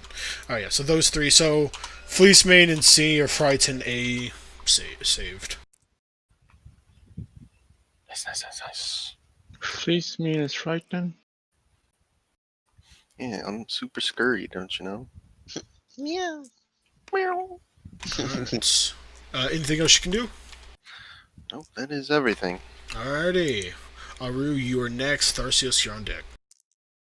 Oh, crap. So the very first thing that I'd like to do is climb over the little, like, hill over, like, right here. Sure.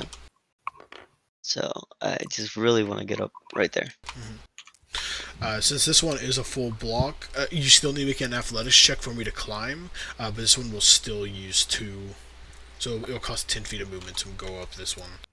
I was going for like these small ones here, you can just kind of hop up, but this one you want to climb a bit to like jump up, reach, and pull yourself up.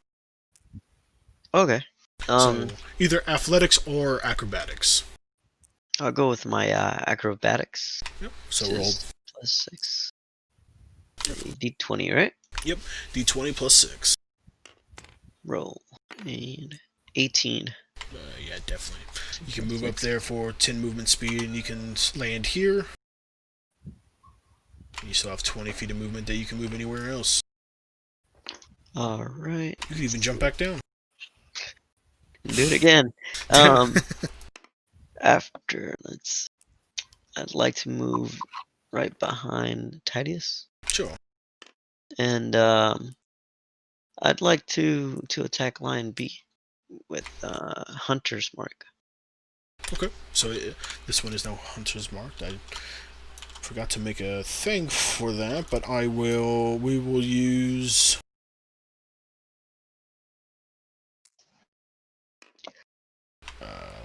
use. Oh, yeah, that's right. I have these. I guess I should have given this to you guys, but I'll put one here. So frightened on him. And then frightened on C. Who's the spooky ghost? Yeah. And then I don't know. I'll use Charmed for Hunter's Mark right now. So, all right, Hunter's Mark on Lion B. Yes. All right. Do I press the like 1U? Yeah. So go ahead and click that, and that will use one of the uses for your day. You can use those ones right now twice a day, and once you take a long rest, you gain them back. All right. So you still got an action that did take a bonus action to cast. Right. So I'd like to attack it. Yeah, go for it. With your bow. Yeah. Alrighty. So do I roll? Oh, actually, I can just read right here. 1d6 plus 2. That's your damage if you hit. So what you'll first do is you'll roll the d20, and then do you see where it says hit or DC, and it's like a +4? So you'll roll a d20 and then add +4 to it, and then that will determine if you shoot it. All right. So I'm gonna roll the d20. Roll. What does it say? It's 15. Yeah, that's. I'm very certain. Wait, what? Yep, definitely hits. Go ahead and roll damage. So now you roll the d6 plus 2, and you add an extra d6 because of Hunter's Mark. So 2d6. Yep, roll 2d6 and then add 2. Is the fog cloud gone? Yep. Roll and roll. Bro, what the hell was that? Alright, is that a 6? Or, yeah, it's only 6 dice. 6 and 2, so 8. 8. Plus 2. Plus 4? Oh, wait, plus 2. Oh, yeah. So 10. Alright, 10 damage on B. Which one was... Oh, alright. Actually, that's just enough. Oh, he dead? Yep, that was good. So next turn, if you want, you can move your Hunter's Mark to someone else without casting it again. You can just move it around now. Wow. Nice, that was like just enough with the previous damage. Alright. Yeah, Pontrius. You're able to see any of these lions... Oh, well, no, don't shoot Utho. Oh no. Oh, I'm sorry, same color. Well, it's kind of a lion. You're right. You can kind of see these with the elevation here. You're able. Well, give me a.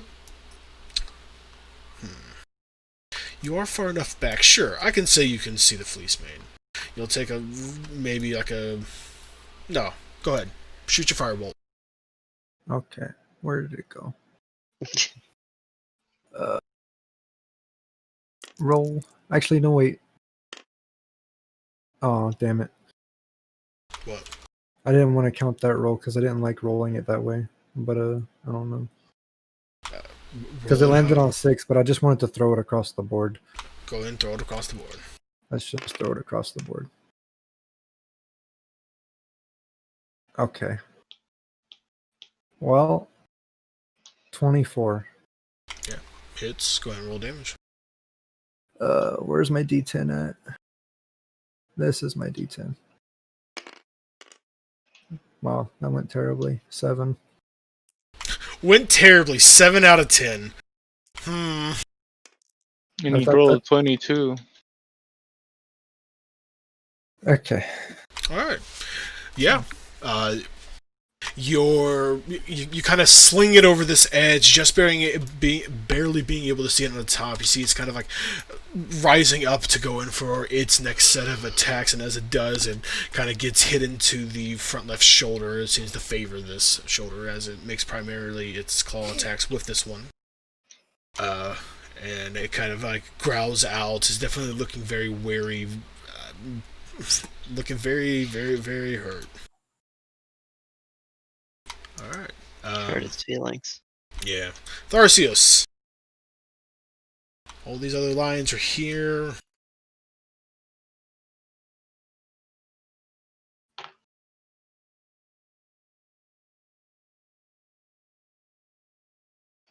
Pontrius, you are up next technically, so just think about what you want to do next turn. Fleecemane is not doing very well. The other lions are doing okay.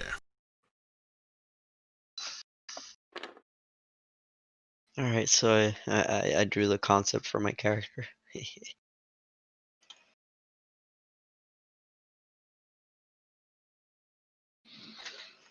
Oh. I guess I'll attack this guy. Alright. Go ahead and give me an attack roll.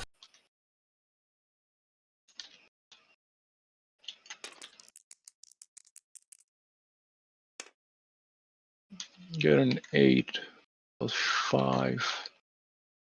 That's 13. 13 total, or you said 13 plus 5? No, 13 total. Oh, okay. That hits. You're attacking A? Yes.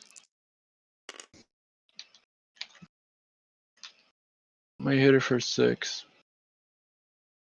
Not bad. Anything else you would like to do?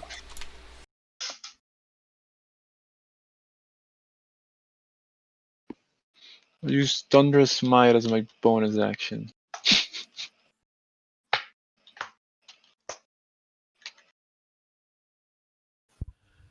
Get him. The first time you hit with a melee weapon attack during the spell duration, your weapon rings with thunder that is audible within 30 feet of you, and the attack deals an extra d6 thunder damage. Okay. I had to do that before attacking. This smite, yes. If you wanted to use the other, like I think it's just called Holy Smite or whatever, that one you can do after you've hit. I can't remember what it's actually called, but there are the augmented ones that you do and add a effect like that onto it, and then there's the one where you just add radiant damage.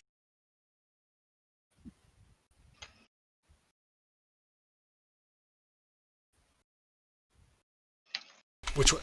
So did you want to add this one instead? Because if so, then No. Divine Smite is the one that I meant. So like you can either Divine Smite, which just adds 2d8s for the first spell level, or you can apply Thunderous Smite, which will go off the next time you hit. I'm gonna go with Thunder. Okay.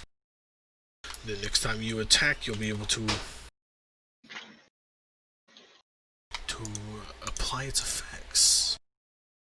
So now it's the lion's turn. Oh god. Okay, lion's turn. Since you're here, A and C are just going to attack you. Oh shit.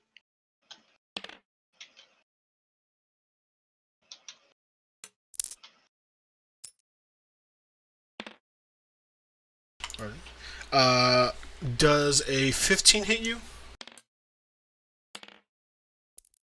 Tharsius? The 15? No.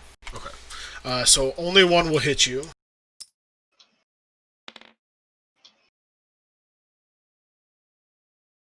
As they kind of both lunge at you, it doesn't matter. That one missed anyways. As they kind of both lunge at you, C tries to go for an attack, but keeps looking at Uthal, afraid by the presence of this other now seemingly dominant lion figure. Yes, and it's just like kind of confused.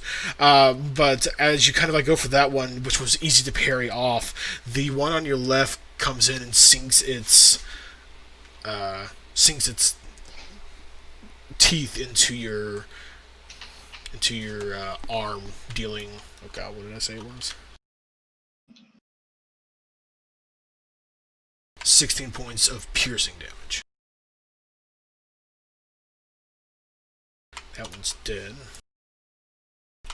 But you see, 10, 15, 20, 20. Yeah.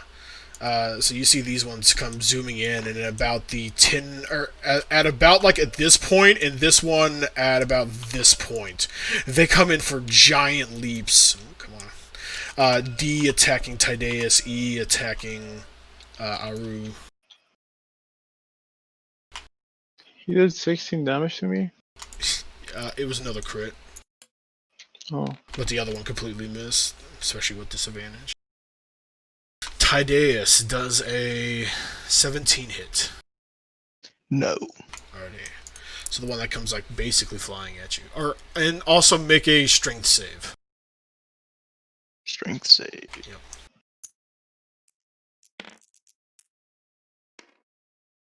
And does a 10 hit you, Aru? 17. Alright. As it kind of comes in for this attack, there's a lot of force behind it, but you kind of steady yourself on your large legs and pull your shield up, and you get scooted back just slightly, but you aren't knocked over. You also hold off its attack. Aru, for your AC, what is your AC? Or armor class?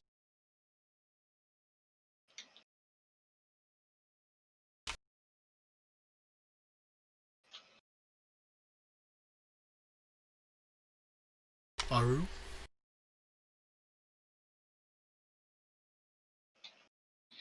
There it is. Oh.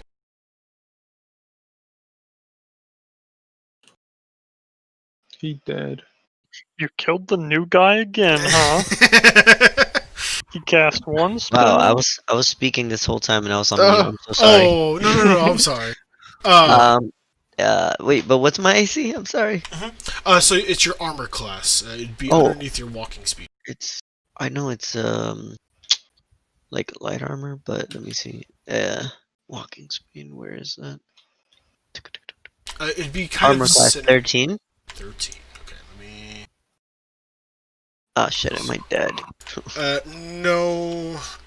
Give me a strength saving throw. So D20 plus your strength save, which is that number off to the side in the little box. STR. Yep. Oh shit! That's -1. All right, let's. Oh fuck! D20. All right, here we go. Roll. Roll high. 20. Perfect. So it's a 19. So same thing as this one kind of comes at you, but with the help of Tydeus holding off the one, you're able to focus on just the one that's assaulting you. And as it kind of comes in, you kind of push it off to the side. As it kind of comes up to get you, its paw pushing against your chest to try to pin you down onto the ground. But you're able to, as you're pushing it to the side, hook your elbow up and shake it off you, pushing it backwards. It kind of growls at you as it is not happy that not only did it not get a swipe in, but you are also still standing. All right, I like that. It's kinky. Sure.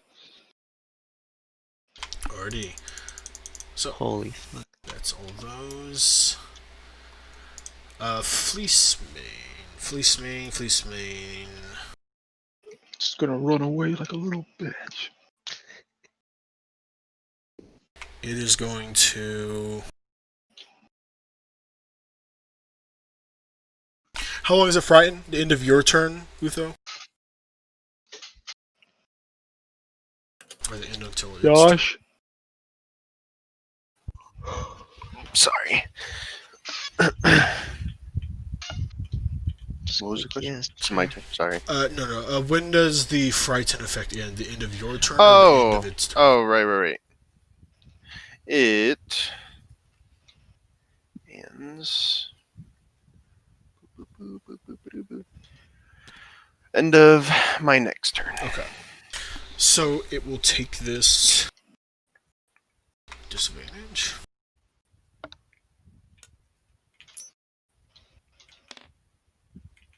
Let's see.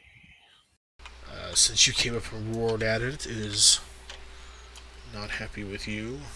It will strike with it. It's going to hit with a 19.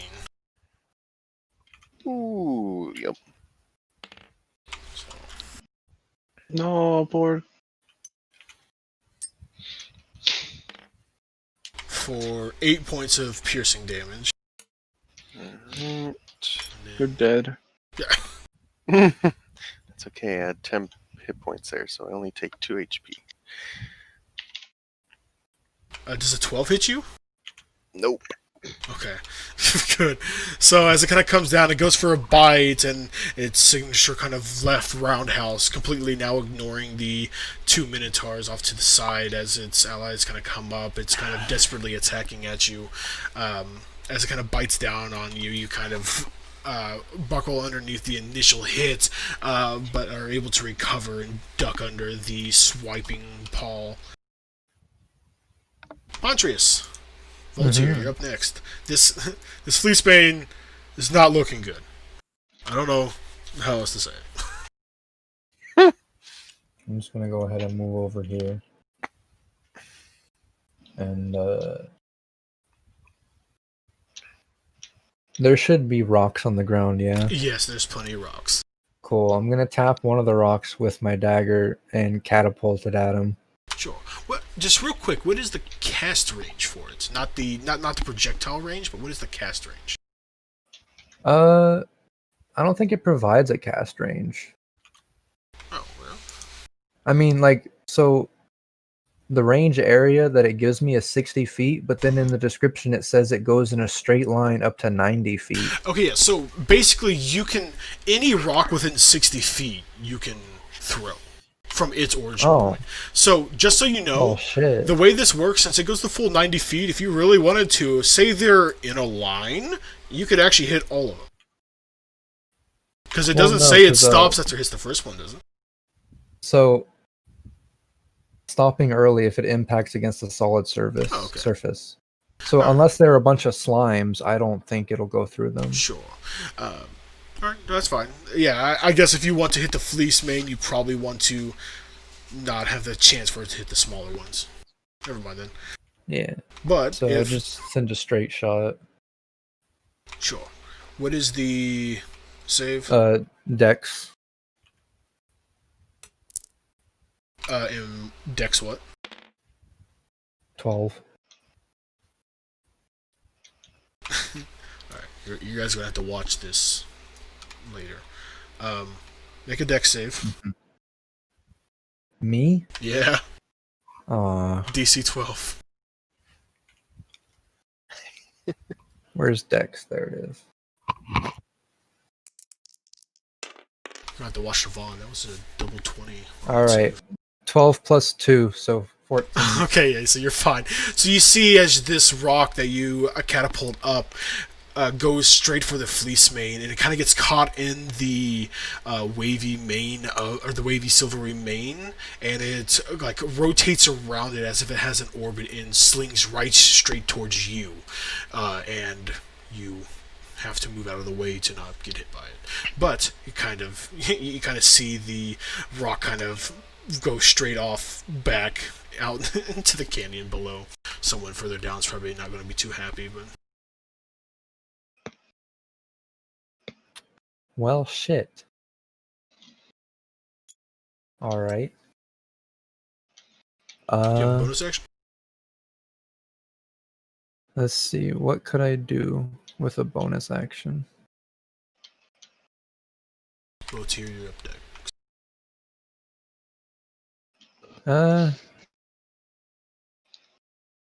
It does not seem I have anything that I can do. So, I will once again cry. Okay. And Pontrius continues to cry. I surrender. You can't. You're compelled. No, he's not. Mm-mm. The Fleecemane made an attack to I- someone else. Dumbass. Attack something else. How did he not know that he cast his own spell? Alright. Well, gonna do the old reliable. Smack him with a big two-handed warhammer. Okay. And... Ooh, that's only an 8 to hit. Yeah, so even though its focus is on Utho right now, you kind of hit up against its hardened hide, and the mane itself is so bushy that you kind of hit the softest part where it kind of just impacts against the cushioning of the mane. You might not want to hit it in the mane. Make your deck save. No, I'm kidding. Fucking comes back at you. Blam! Oh, fuck! It grows an arm. It has a hammer of itself and hits you. Oh! Oh my god. Anything else you can do?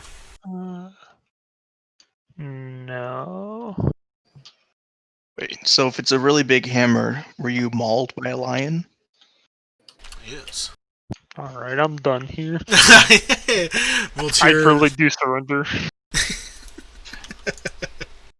Okay, Tadeus and Uthul, you're up next. Okay. I'm gonna hit it. Yes. Well, let's see. First, let me make sure that I'm not wasting an opportunity for bonus action.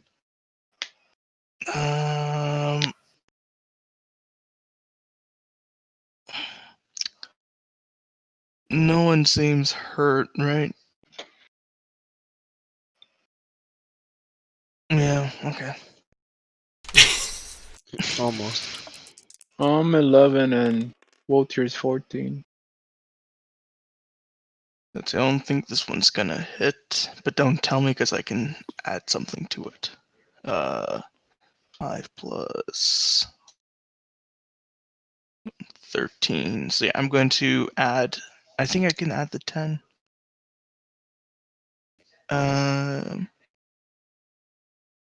Okay, so 13. I don't think 13 is gonna hit, so I'm gonna make it 23 instead.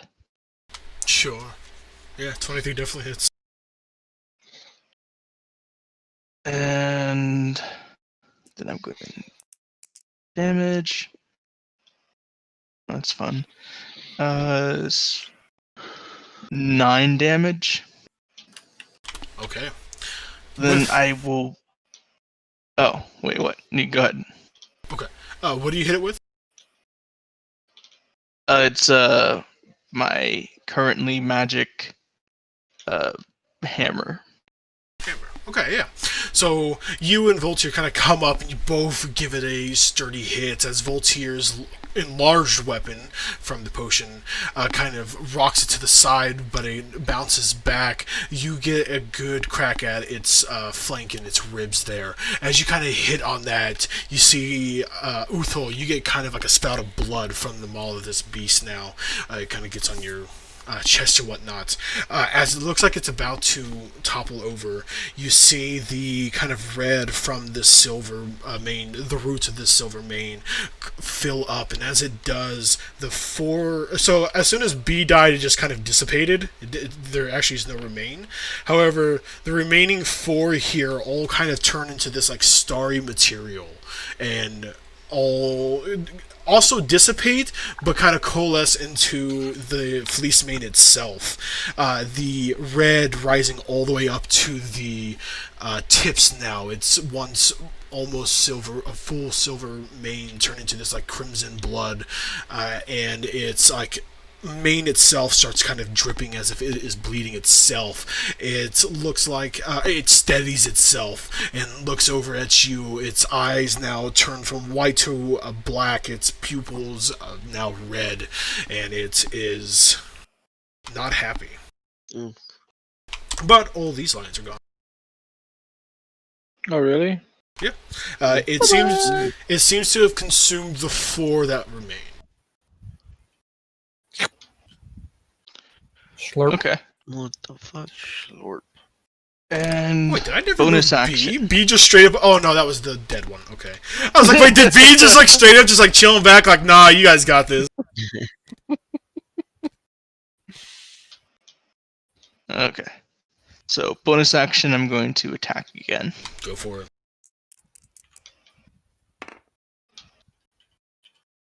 Nat 20. Fuck yeah, dude. Roll those dice. Add the base. Oh, nice. So 8 plus.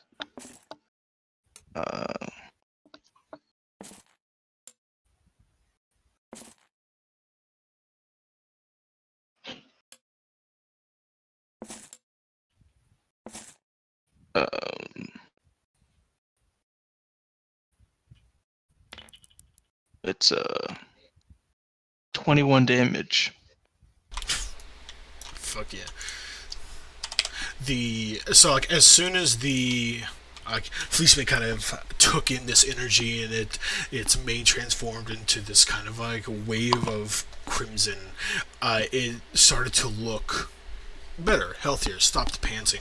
But you give it a solid knock to, knock it down a peg as it was kind of recovering from its previous onslaught, and it is still just kind of snarling at you. What was once, a beast is now definitely more deranged. But that was a pretty solid fucking first hit. Anything else you're allowed to do? No.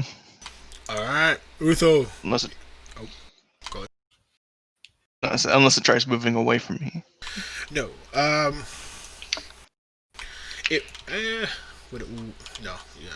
Yeah. Utho, it is your turn. Aru, you're up next.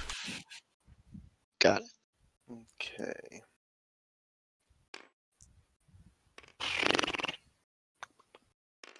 I will attempt to cast Maximilian's Earthen Grasp. Alright.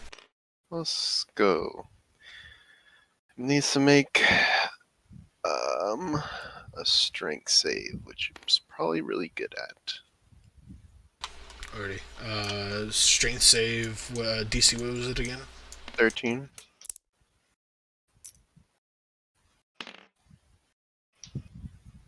Yeah, give me a strength save.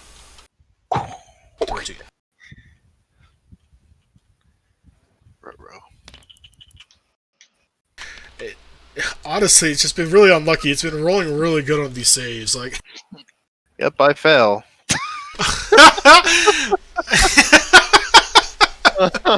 wait, so hold on, wait. What? Let me read this just real quick before I say what happens. Because it's just a hand. You make a hand out of the ground basically, and it comes up to grab, right? Yeah. Mm-hmm. Okay.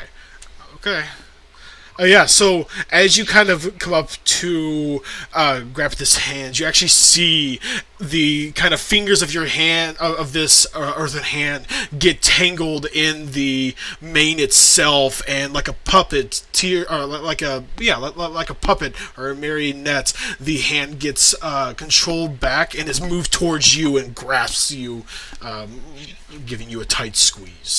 Do I still have control over the spell? The spell. Well, because what is this concentration? Yeah. Okay. Does it do damage when it first squeezes, or is that on subsequent turns? 2d6. All right. Go ahead and roll 2d6 damage, and then give a concentration check, which is a Constitution. 3 damage. Alright, so you take 3 damage as the spell intended for this gets squeezed around you, and then you got to make a Constitution saving throw. You're looking to get 10 or higher. Yeah. Okay. So as soon as this happens, the hair lets go, and you'll be able to manipulate the spell again. Wait, what? So it doesn't dissipate? It's in my control now?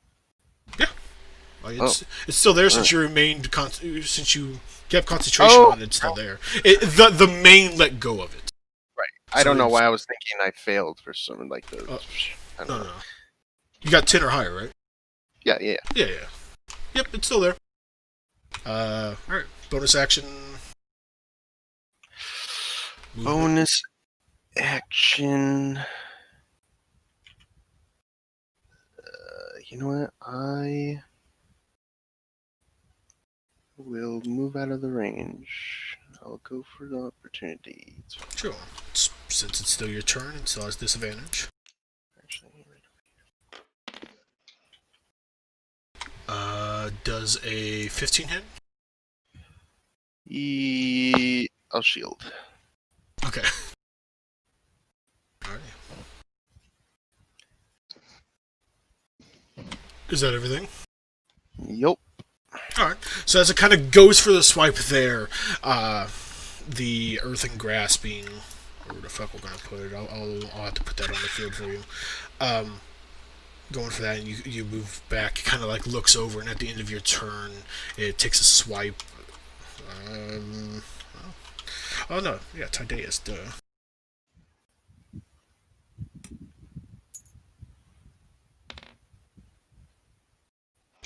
It's definitely gonna hit over 20. What's your AC? 18. It's just a little bite, a little chomp. Oh, it's the first damage I'm taking. Yeah, and it's not even a critical. 11 points of piercing damage. And Aru. Wait. Telling me a critical from that did less damage from a critical from the smaller lions? No, I said it wasn't a critical. Oh. No, I was like, yeah. I was like, for the first time, I didn't like get a critical. I swear, like I've only rolled damage like 4 or 5 times, and 3 of them were crits. I swear, I'm just rolling the dice back here. You guys can watch the VOD. You can see everything that's happened. Alrighty. Aru, you're muted, I think, but it is your turn. Don't forget, you're allowed to put your hunter's mark on him as a bonus action still. Yeah, that was like the first thing that was on my mind. Just like transfer it on to him. Yep. Alrighty. So he is now hunter's marked. Alright. And let me think. Oh, crap, I just opened something by accident. Alright. So, although I damn it. Alright. Have hunter's mark on him. All I could really think about doing is just striking him. But with my short sword. Go for it. You will have to get a little bit closer to him. You'll need to be touching one of the squares that touch him. But you can't share with an ally. Oh, I'll be right here. There you go. Alright, go ahead and make your strike. Your d20 plus your to hit for your short sword. Alright, so d20. Here we go. Roll. Yikes, that looks low. What the hell is that number? Is that a 5? If you hover over it, it should tell you. Oh, you're right. Yeah, it's a 5. 5 plus 4, damn. And 9's gonna miss, unfortunately. Make it miss in an epic way. Sure. As you kind of come up, the lion turns to strike down on Tydeus as it gets a solid bite on him. It's one of its like black and red eyes kind of like follows you as you come over, and as you go in for a stab, it kind of snaps at the sword, and the mane comes up and like blocks it as you were going to like get a solid strike across the cheek. Damn. I don't even know. I think that's your bonus action. You can continue to move if you want to get around anywhere else. If you get like up here on one of these two, assuming Voltier stays there, you actually get a +2 to your hit for flanking. Then hell yeah. Sure. Oh, also, for when I shot my arrow a while ago, should I actually... Oh, there is nothing. Under my equipment, I have arrows. Do I do like, -1 because my quantity was 20? Sure, for now. Typically, unless, like I say, one breaks or you lose one, you'll be able to recover them at the end. But sure, for the time being, in case somehow this fight goes on for enough rounds for you to go through 20 arrows, sure.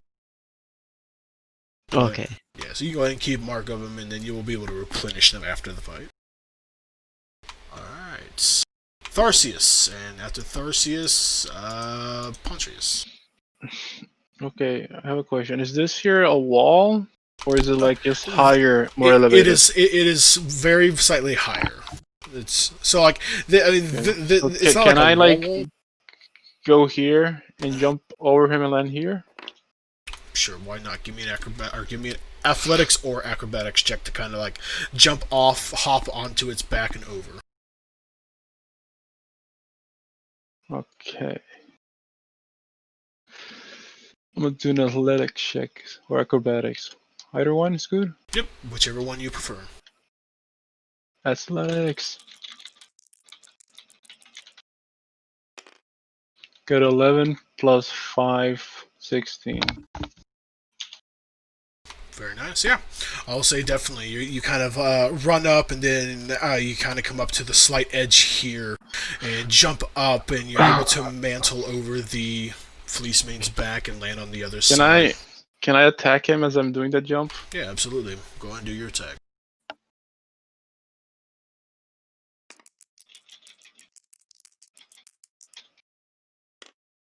I got a 13 plus. Where the fuck is it? 5. Yep, you hit. Go ahead and roll damage and apply the Thunderous Smite. And you can even add Divine Smite if you want. Just add all the damage. So, do I add 2d6 on top of the d6 with Thunderous Smite? Yeah, whatever Thunderous Smite gives you, roll that as well as the base Trident. You're just swinging around one another. Okay, I roll a 6, a 2, and a 1. 9 plus 3 is 12. Alright. Do you want to apply Divine Smite as well? Sure, why not? Pump in some more damage? Right. Go ahead and cast that. Mark that off your sheet and roll the additional 2d6. Where do I see the Divine Smite here? It should be... Oh man, let me go to your sheet. Oh, I see it. You'll 2. use- Oh, go ahead. What do I roll? A d8? 2d6 I think. Is it d8? It's D8. Oh, 2d8s. I think I only have 1. Oh, wait, no, I have 2.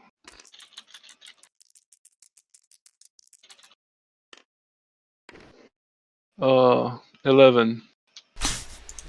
Okay. Alright. So as you're doing this, describe how you kill it as you vault over it. As I vault over it, I slash it with my trident, and thunder lands on it. Sure. And then after the thunder, some divine glow comes after, and he's dead. Sure. So... It was glorious. Yeah, so as you guys are surrounding this beast, after it absorbs the allies that it created, it goes into more of a frenzy. It starts kind of swiping out wildly, first at Utho, then Tydeus, and then Tydeus again. Or maybe it was Tydeus, then Utho, then Tydeus again.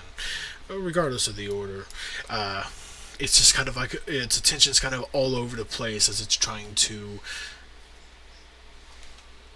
just take as many people down with it as it can. Then Tharsius, running up along the small incline here, jumps off his trident in hand. He kind of almost fizz pogo steps over it, getting a thunderous smite down into it, and it kind of convulses as the electricity from the first hit comes down, and then where it is left as he's coming over, the 3 puncture wounds glow with this like a watery warmth, and you see almost like a geyser shoot out from behind it as the divine smite of Thassa comes down from the 3 puncture holes and goes from its stomach all the way through its back completely, and it falls down. As it does, the mane slowly regains its silver visage as it falls dead. I forgot to say, you're supposed to make a saving throw of strength. Yeah. Or be pushed, It's dead and or fails. be pushed back, or get knocked prone. Alright, which do you want? You want to push it back after you fucking kill it? No. Okay. Alright. Damn, poor little. See, my saving throw is the only one That he ain't so failed little. because he died. Right? Dude, he was rolling so good on those saves. See, but the problem is he also had Fleecemanes have advantage on spell saves, so I was rolling twice for those, and he was just rolling really well. Alright, so, further up there is potentially a cave that it didn't give you a chance to fight in. And it kind of met you out here, so... I have a quick question. Me too. When I used Thunderous Smite as a bonus action, did that cost a spell slot? Yeah, of course. Same with Divine Smite? Both of those cost spell slots. Alright. My question is, what was the color of this guy's mane again? So when you first met it, it was almost all silver except for the roots where it was this kind of crimson red. After it absorbed its allies, it completely turned red, and then as it died, the red faded and it returned to its full mane of silver. There is no red to be seen. Okay. Okay. Who's a skill skinner? Get the loot. Who has the knife? No, don't we have to bring back the vestige? Isn't that the belt? Yeah. Guys, not about loot. Oh my gosh, yeah. Tydeus would be getting to work on that. Just cut a piece of it and call it a By the day. way, how longer is Jacob gonna say a giant? I For got the, a total of 3 hours, so Yeah, God. So that was 4 rounds, so we're looking at 24 seconds to do all that just happened. So, yeah. I still got a little bit. Yeah. Good The luck day's finding a young, man. boys. The day's young. Go rampaging. Who's skinning it? You are, Tydeus? Yeah. I'm I gonna ask you if you can grab me one of his tooth. before they Sure. start Thing. cutting it up. I'm gonna inspect it to see like what caused like the its weird like appearance. So do I assume that's like natural to whatever Silvermanes are? So from the legend, Silvermanes definitely have some weird connection to the Nyx. So they are supernatural in a way. None of the stories that you've heard of necessarily have, Okay, so we depicted that, so it's not Find that common. odd? Yeah, it'd probably be a little odd. okay. I mean, I guess, not like I've ever seen Fleecemane Lion before, but I'll try to just like just look over its body to see like if there's anything odd about it. Would I be able to take a short rest while they do all that? If you guys would like to kind of take a rest while Tydeus works on this and Utho looks over the creature itself, Yeah. First, let me go through just the skinning process with this real quick, and then I'll get on to the rest of it. You're researching it as it's going through, so it's not like this is going to do it. So, you are able to get both of its canines. So you have 2 Fleecemane canines. You are able to get You're able to get its hide, which would be enough to probably get one medium creature a set of light armor. You don't know if maybe it could be worked with some extra special effect, but you definitely know that you could probably make you can make one set of armor with it. You get oh god. You get 6. You get enough meat to make 6 rations. And what were these? 4, 6. And you get 6 tufts of its fleece, or of its mane. Okay.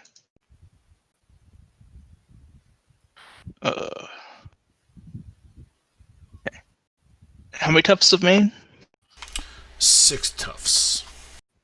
6. Okay. So 2 teeth, hide, 6 rations, 6 tufts. Is that everything? Yep. You think that you might be able to find a weaver to do something with the tufts. Potentially Okay. make some kind of cloth, cloth something. Alright, so yeah, looking over it, in its current state, honestly, before anything gets done to it, it looks like a slain Fleecemane. The creature definitely, there's something, it doesn't have any form of what seems to be alterations to its physicality. It looks normal.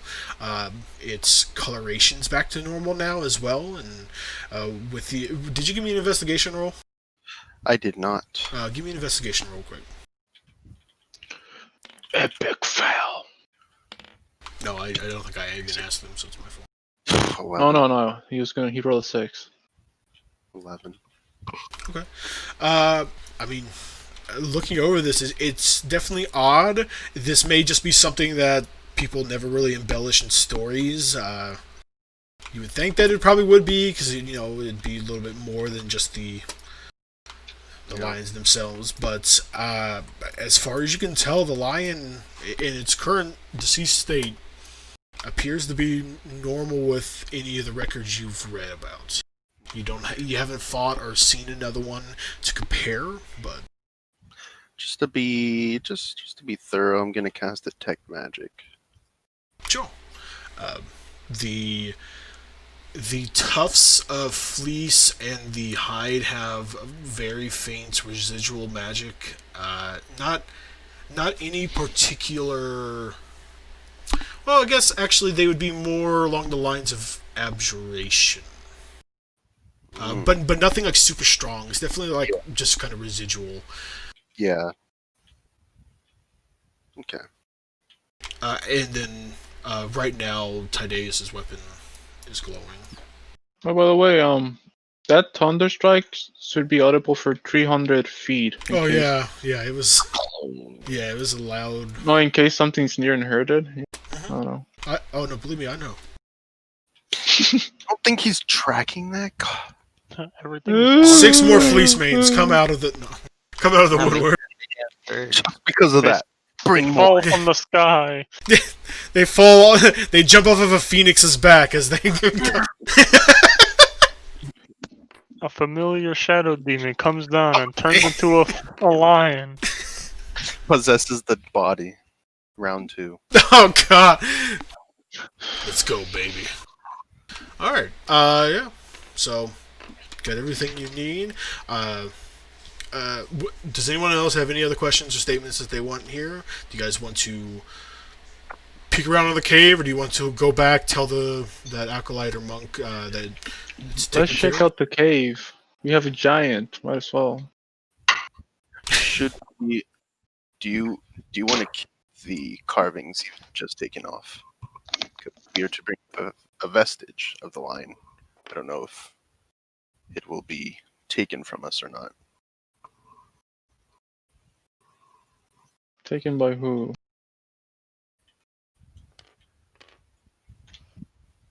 Well, I'm unsure if they would like to keep this vestige or they would just like proof. Tydeus and Uthul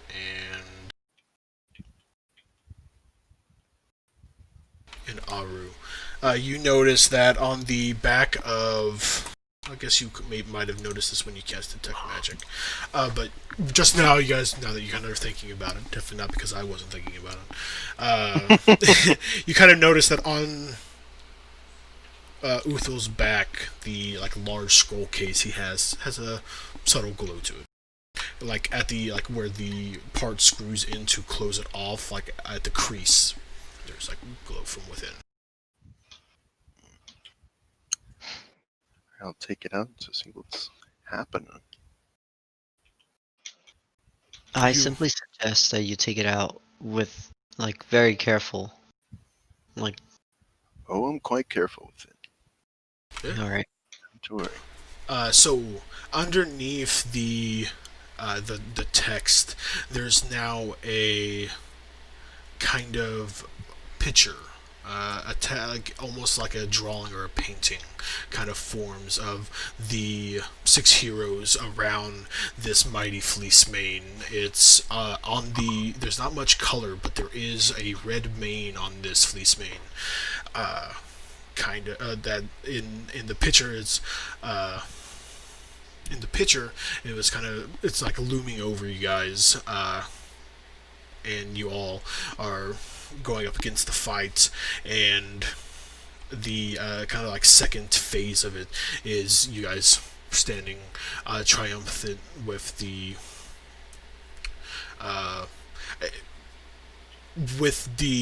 Fleecemane slain, and you guys. Big ass cat. Okay. Yeah, basically.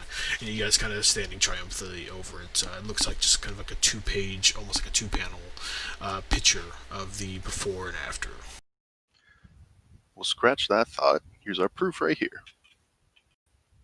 I'll show everyone who didn't see. And everyone, it's a little bit different. It's almost like it's from the perspective of the person who sees it. So, like Utho, the first scene was kind of like from your vision, where you saw everyone else, and it was like kind of like it was still third person, but it's like over your shoulder. But everyone else is kind of like over your shoulder as you kind of like look over the looming threats. And the second panel, as you guys kind of look over it, it's the kind of triumph, and it's more like it kind of like represents more of like your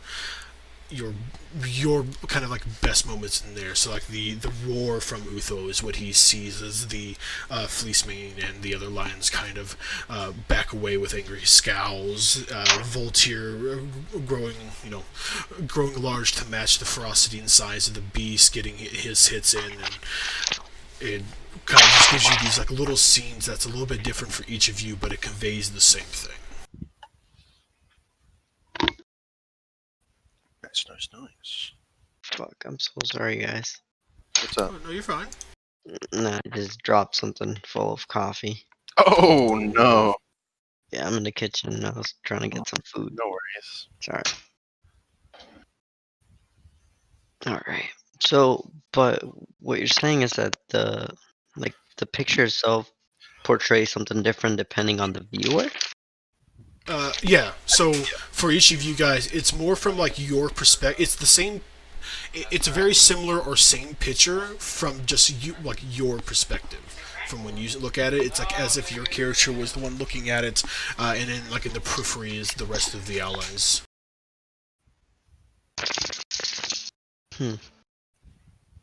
Also, the for each of you guys, there are kind of like in that looming, or not in the looming picture, but in the second picture, kind of like in the background, because it. In the scene, it's kind of backwards from this one, so like it's looking out away from the mountain, so it's actually open sky, and you guys kind of just see each of your guys' individually, only yours, kind of like what the starry field of Nyx would look like when your god is like peering down. So so Tharsios and Pontrius, you guys see the visage of Thassa, the bull centaur of Eros for you, Voltaire. Daleen and her bow for you, Aru, and just kind of like that for everyone as well during those like triumphant moments. I look intently to see if there is another section for us to decipher. It does appear that there is an outline from a second section, and the second section comes up with. Oh, that's not mine.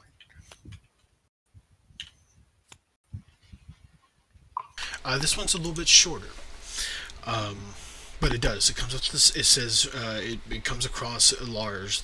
Trial second, cleansing of the heart, and it's HART. Heart. So it says trial second, cleansing of the heart. Deep inside verdant green, or deep inside verdant reaches. I'll get this written up, but deep inside verdant reaches, the black heart. Let's see. The black heart rushes through. The dark, its darkness ever breaching. From. Oh no! Where'd it go?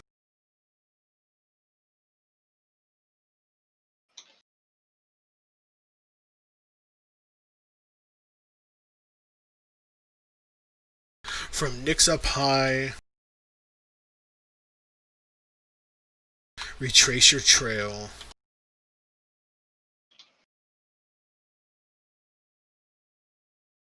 to the places that you once said goodbye.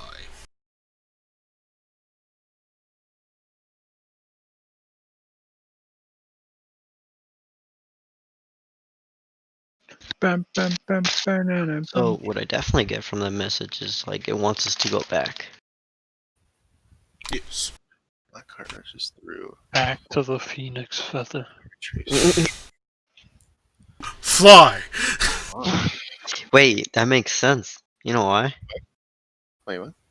That actually makes sense. What The makes sense? phoenix. We need to find that phoenix For because, well, the passage says that it wants us to go back from where we once came. We once came from that phoenix feather, and we went defeated a big old lion. And basically, cats love to eat birds. Birds hate cats. Makes sense to me. bit of a stretch. Damn I'll it. take it. More feathers, I'm in. So, Real quick. Verdant. Yeah, go ahead. Read it back real quick. Oh no! Deep inside verdant reaches, the black heart rushes through. Its darkness ever breaching. From Nyx up high, retrace your trail to the places you once said goodbye. Is that all of it? I got it. To the tower. Tower. Hold on. I gotta go back to my room. I have it written on my notes. Hold on. I got you. Alright, here I go. Here I go. Hopefully I don't Did we drop see a tower? Am I dumb? No. So, The orifice? Gotta go back to so verdant reaches forest somewhere. Black heart rushes through. Black heart rushes through. The horseman guy? No. A heart is like a deer. Oh, Middle heart. ear. Black heart. HRT. Yeah. Wait, did Okay, I? you're Oh, right. I thought I said know, that. you did. Oh. No, you did. Yeah, say- you did. You did, but like you said it for the title, but I kind of forgot it while I was Oh, typing. yeah. The Black Heart rushes through breaching. I didn't forget it. Thank you. Thank you. I don't Michael. even know what language you spoke. Yeah, I know. I don't expect that from Voltaire. Voltaire definitely is getting a picture book. Like the first section was a picture book, and it just continued for him. It's just like one of those books that they use to study birds. Just like every type of bird. Yeah. It's just a photograph of them all. But for some reason, Phoenix isn't there. You're like, fuck. None of these are valuable. Well, all I can think of is somewhere in this region. I don't know. Retrace. Go back to the forest places. Maybe. Before that, Anything about no deer. we're going inside this cave, right? Well, of course, if there's a cave. Is there a cave up there? Can we see a cave from here? Yes, you do see like. Is it here or here? Yeah, it's like right past here. We're taking a short rest though, right? So, if you took damage and you want to roll your hit dice to recoup, go ahead and do that. On D&D Beyond, you can literally click short rest and then mark off the dice you use so that you can keep track of that. It also will automatically reset any of your...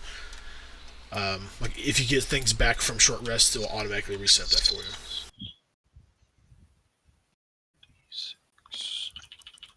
Do the short rest get reset whenever you take a long rest, right? You mean the hit die? Yeah, because I says I have one used, but I think I Oh, yeah. Yeah, think that's from last time. Yeah. If you would have clicked long rest, it would have came back. So if you're going to use one, just say you don't use one, and then go ahead and roll it anyways. I'll just use. So what do I have to roll? D8? Okay. No, yours, since you're a paladin, I'm pretty sure it's a D10 plus your con. So whenever you roll whatever, or add whatever it is plus your con. It says in Beyond, Elijah, when you click short rest at the top.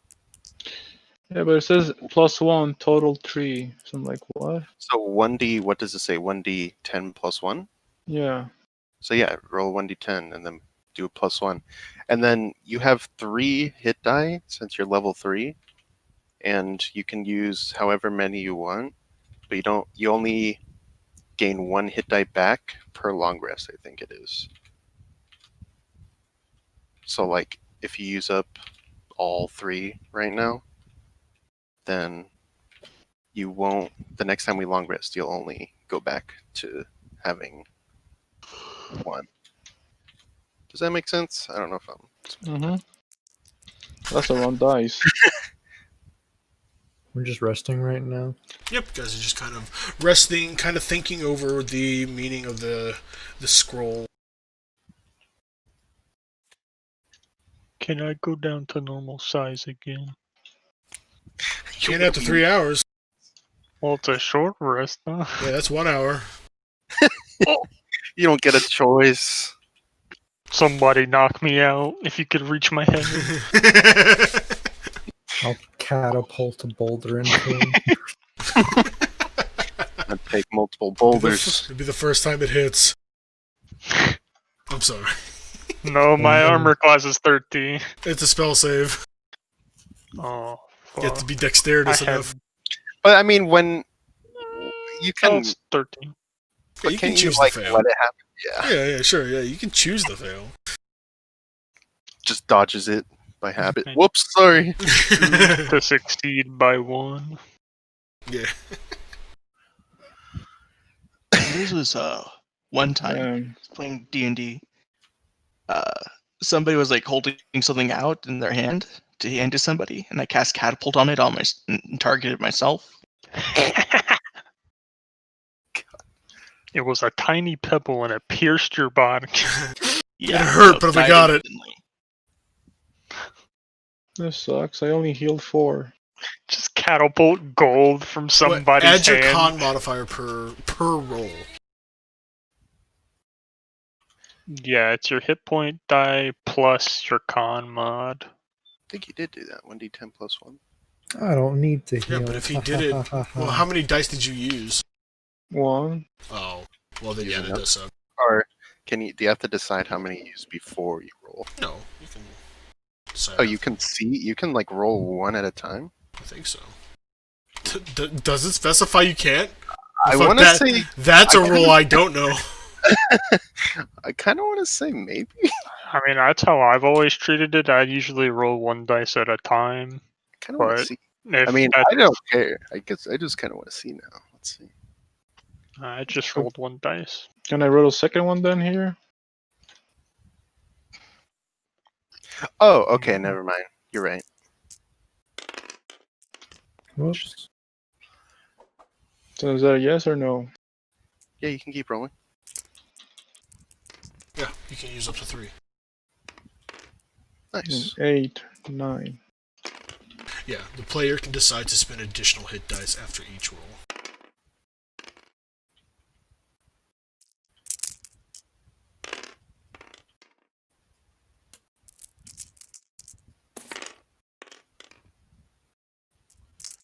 There's noise. So we go into the cave. Yeah. Yep. Do you guys? It's starting to kind of get late. Do you guys want to continue this and finish the Oh, cave yeah. stuff next week, or do you guys want to just go ahead and finish up the cave now? I'll leave that up to you guys.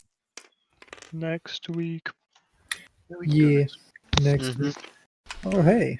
I almost just rolled a max on 3d8. Nice. This is so sad. It's God damn. 1-7. Imagine if I could ever roll 3d8s, but Be a Oh, yeah. barbarian next time. When I have to do an attack roll while I'm raging, I get to roll a d10, like a d6, a d4, all on one attack roll. okay. Just take crack while you're at it. I did. mean, I'm trying to get to that point, but Kinda you is. guys haven't seen what happens when I'm like in combat and about to die. Mm, Yeah, your path is low. I haven't seen that either. I almost died. I mean, I was on half HP, but Nothing was ever good. came close to me, so I couldn't use my other thingy. You just gotta go out there with big dong energy like me, the melee Uh-uh. wizard. Yeah, I was the lowest and I did fine. a wizard that plays like a warlock. Hey, that's racist. Oh, That's classist. Yeah, you're the racist here. Fucking trade. The guy that actually is racist. Thrasios. Is it Tharsios or Thrasios? Fuck if I know. Dude, I don't know anybody's name. Good thing this is a nameless campaign. Yeah, right. Yeah. It's like my favorite part of tonight's session. It's just like, and you guys still haven't exchanged names. Still. It's like ever since that shadow demon didn't give us his name, we just don't do names. See, the way we all learned each other's names is by someone else referring to someone else by their name. It's like, oh, that's his name. Yeah. To ask like- to offer up a name is weakness. Exactly. It's like every time conversation strikes up, it's like, yeah, that other guy. Oh no, it's a fish 1, fish 2, fish 3. Cow Exactly. one, cow one, you Yep. know. And Kitty. No, it's Leona. shit. Get off of me! We're stuck together! Damn. Get off of me. Bounded forever. Oh my god. That's not allowed here. Like how you just like freaked out so much right there. You're like, ah!